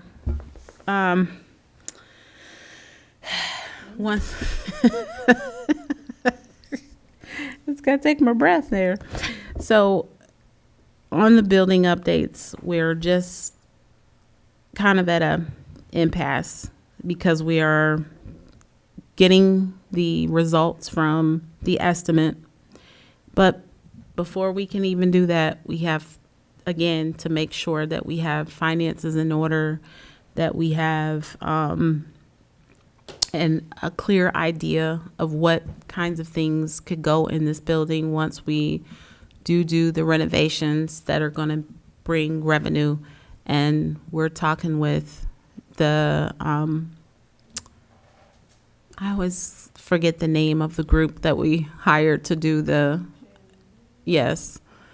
to do the comprehensive plan and the economic development. It's not JMA. It's not JMA? What is the building? Or what's Urban Fast Forward is a Yes, comprehensive Urban Fast plan. Forward, yes. the engineer? No, the Urban Fast Forward and the economic develop team to make sure that we are, and that was per our request, that we were going to speak outside of ourselves to try to make sure that we got clear information about what kinds of things could be put here. And so all of that is working in tandem, the estimate, making sure our finances and the clearing up of the audit and filing our budget stuff for 2021 and 2 will be all, so we can't move forward until some of that stuff is cleared up. But I just want to leave it on the agenda so that it is not lost and we're keeping up with what's what. So I just want to make sure that everyone has that information. And does anyone have any questions? Okay, then we'll move on to the senior levy. You go ahead. Okay, so my question is, will we have heat this winter in this building? That's my question. Because if not, then, I mean, there's going to be some problems. That's the question. Will we have heat? So I didn't know anything was wrong with the heat. We had heat last, Correct. No, the issue was the air conditioning. right. So we should have something figured out by the time we get to summer, hopefully. So I thought heat, we're fine. Air, we're not. So. Okay, so then the senior levy legislation update, and I just want to put out there as a reminder that this was always scheduled to be on the, and I'm saying this because I kept boshing it up last time. It's supposed to be on the November 2023 ballot.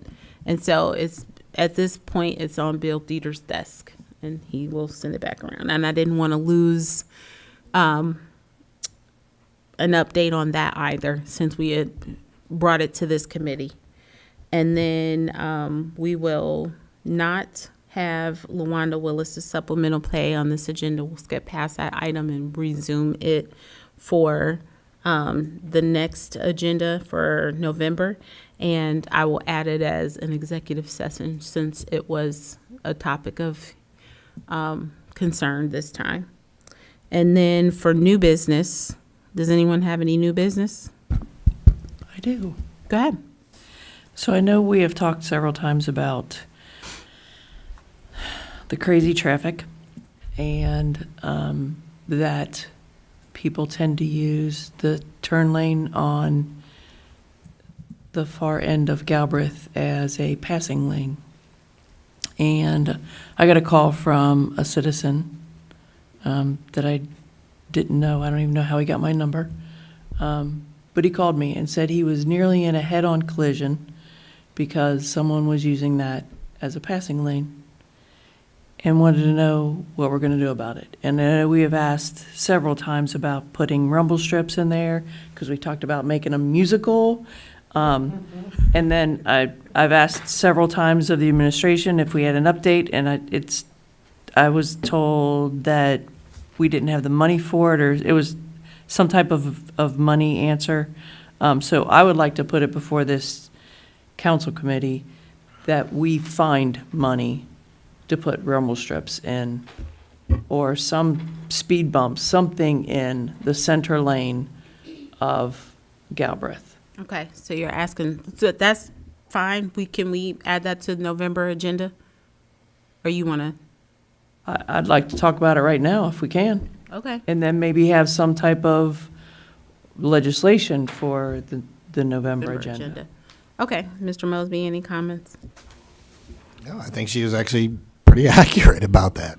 So, I mean, in short, if council wants to direct us to do a specific action, rumble strips, and you put that in there, then we'll do rumble strips. When we made when we did the traffic study, and I know that this was, I believe, is on Ms. Underwood's agenda, there were some recommendations in there as well. So there were several things that had already been recommended regarding traffic in that area. Specifically, be more specific, specifically Galbraith Road west of Simpson to the Corporation line. Madam Chair. Yes. Mr. Mosby, I know we discussed this before. How do residents that live on those streets avoid the rumble strips going in and out? I live I live on Lois. You don't. If you have to go out and turn left, you're going to roll over the rumble strips. I mean, it's not gonna like hurt your car. Especially because you're slowing down to turn. Right. Leaving the street, you're still gonna hit the rumble strips? Well, if you're coming eastbound on Galbraith and you're turning left onto your street, you will roll over the rumble strips, yes.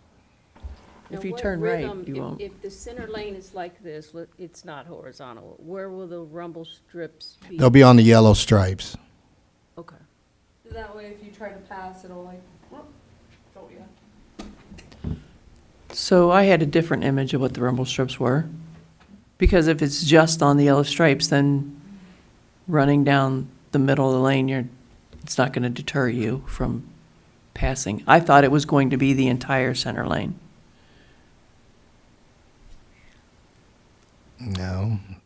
I mean, You may see those on berms, which is off of the road, but Right. you typically do not see rumble strips like what you're talking about all the way down especially a center lane like that, which is a turn lane.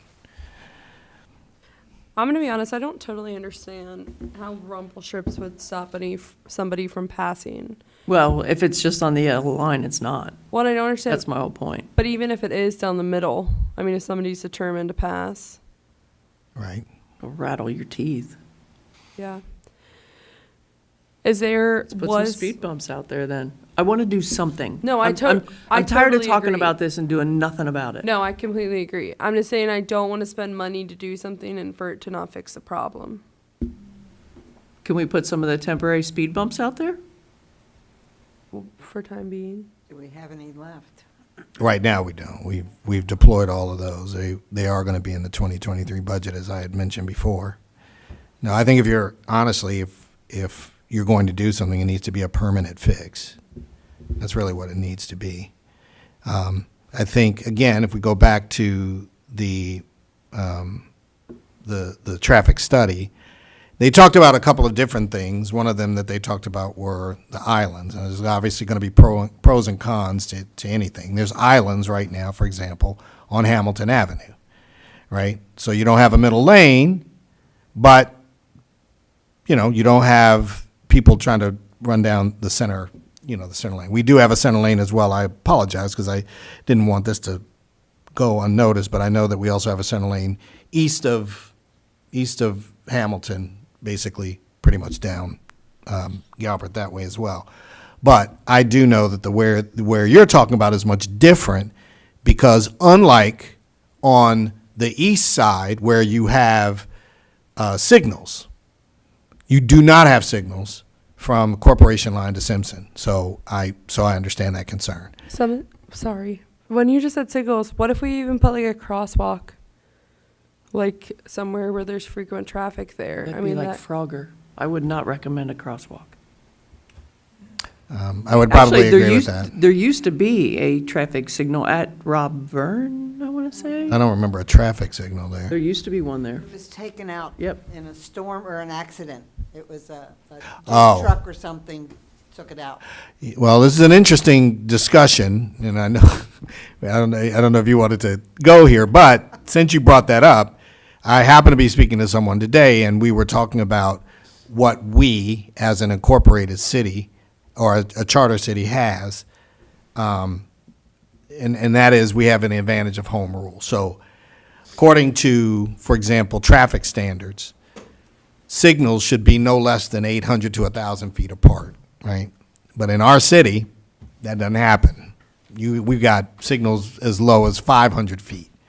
Maybe not 300, but we got them, we're pretty close. But we could do that because we're a city. Long story short, you could put a signal. If it was Robvern, I just don't remember Robvern, but if there was one there, it could technically be replaced. I don't hate that idea. I don't hate that idea. And I mean, then if you put a crosswalk there, then I mean, it makes sense too, because you naturally would have a crosswalk at a traffic light. I think that makes sense, and I think just having like lights in general will make people be more aware of how fast they're going. So I personally feel like that should go to Erica's, and then when we're ready for the financial part of it, bring it back here. Are you guys okay with that? Or are you feeling like that's putting it off too long? Because Well, if it's, I mean, not to, again, if it's approved in Ms. Underwood's committee, it should just go to council, because I would assume that the cost would be, kind of talked about there anyway. So really quick, before we do that, I mean, I think the real issue is where's the money coming from? So is there a line item that would be appropriate for us Sure. if we motion this in the next council meeting? So it could come, in this particular case, it could come either from our street fund or our street levy fund, because both of them are, pertain to streets, so. So in the next council meeting, I mean, one of us could just motion that money be. Well, we could make a recommendation, yeah. Which one would be best? Okay. Because I But can't then- say it off the top So, of my because I mean, head. it's not like we can just be like, okay, we want you to put in a traffic light here. So do you need us to?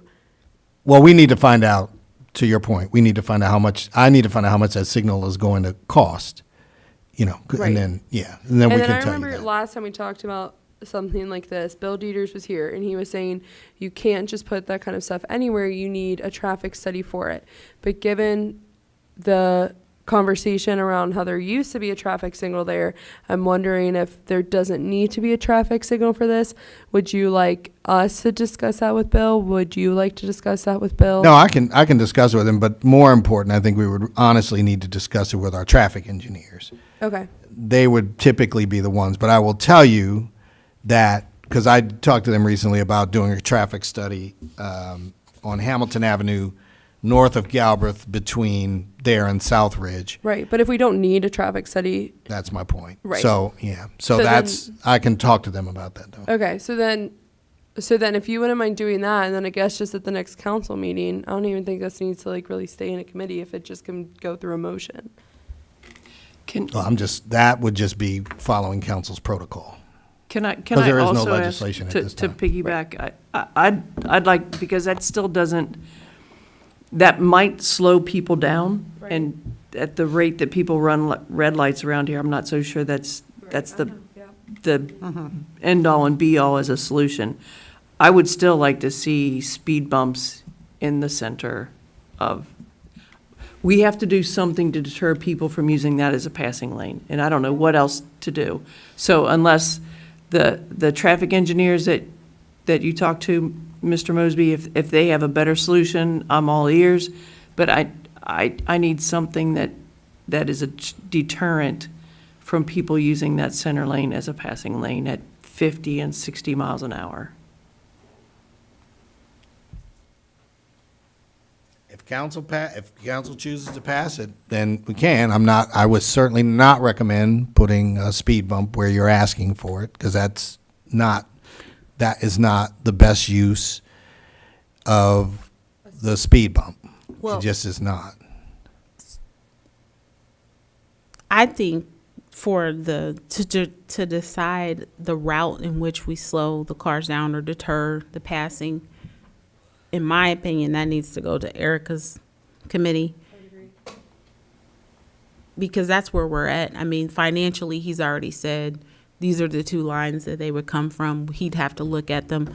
I'm not trying to pass it off. It's just not for this one, and it's late. So if you don't mind picking that up in your committee, that would be great. But thank you. It gets it on the table and in the right direction. This is another new business. Anyone else have any new business? I have one, and it's new. It's just a follow-up of our last council meeting. My neighbor, she had come to speak about the dogs in the vacant house.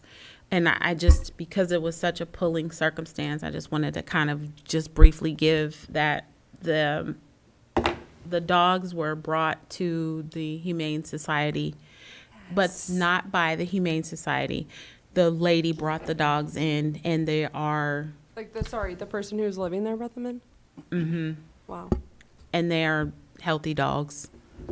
They were able to account. So at least I wanted to give rest that the dogs are not deprived and in there like starving. So still trying to figure out the rest of the details and the living situation, but at least because I know people were like super concerned about dogs not being cared for. And the guy from the Humane Society was able to give me that account that the dogs are at least healthy and he has laid eyes on them. So that's it. It's not really. I do have one super quick question. So we don't know if they're residing back on that property again? I don't know. Actually, and this is, again, just an update, but Doug Eikens told me that the landlord, he was in contact with the landlord to figure out that part of it. So he is still working towards whatever process has to happen there to, one, bring up the visual aesthetics of that property and to figure out what they need to do with their tenant. Right. And the last time I spoke with Doug Eikens on that, it was a couple months ago, actually. He said, we're working on it. So I don't know what that meant. Well, they are working on it. I don't want to go into the Detail. details at this time. I will tell you that progress has been made. But just like anything else, if it's going to be done right, it usually takes some time. And this is one of those cases where it is going to take a little bit of time. But he has been, as you pointed out, in touch with the property owner. And the property owner, he has been working with the property owner, and steps are being taken to remediate. Good, good. So, Hear about the healthy dogs. yeah. And then any old business.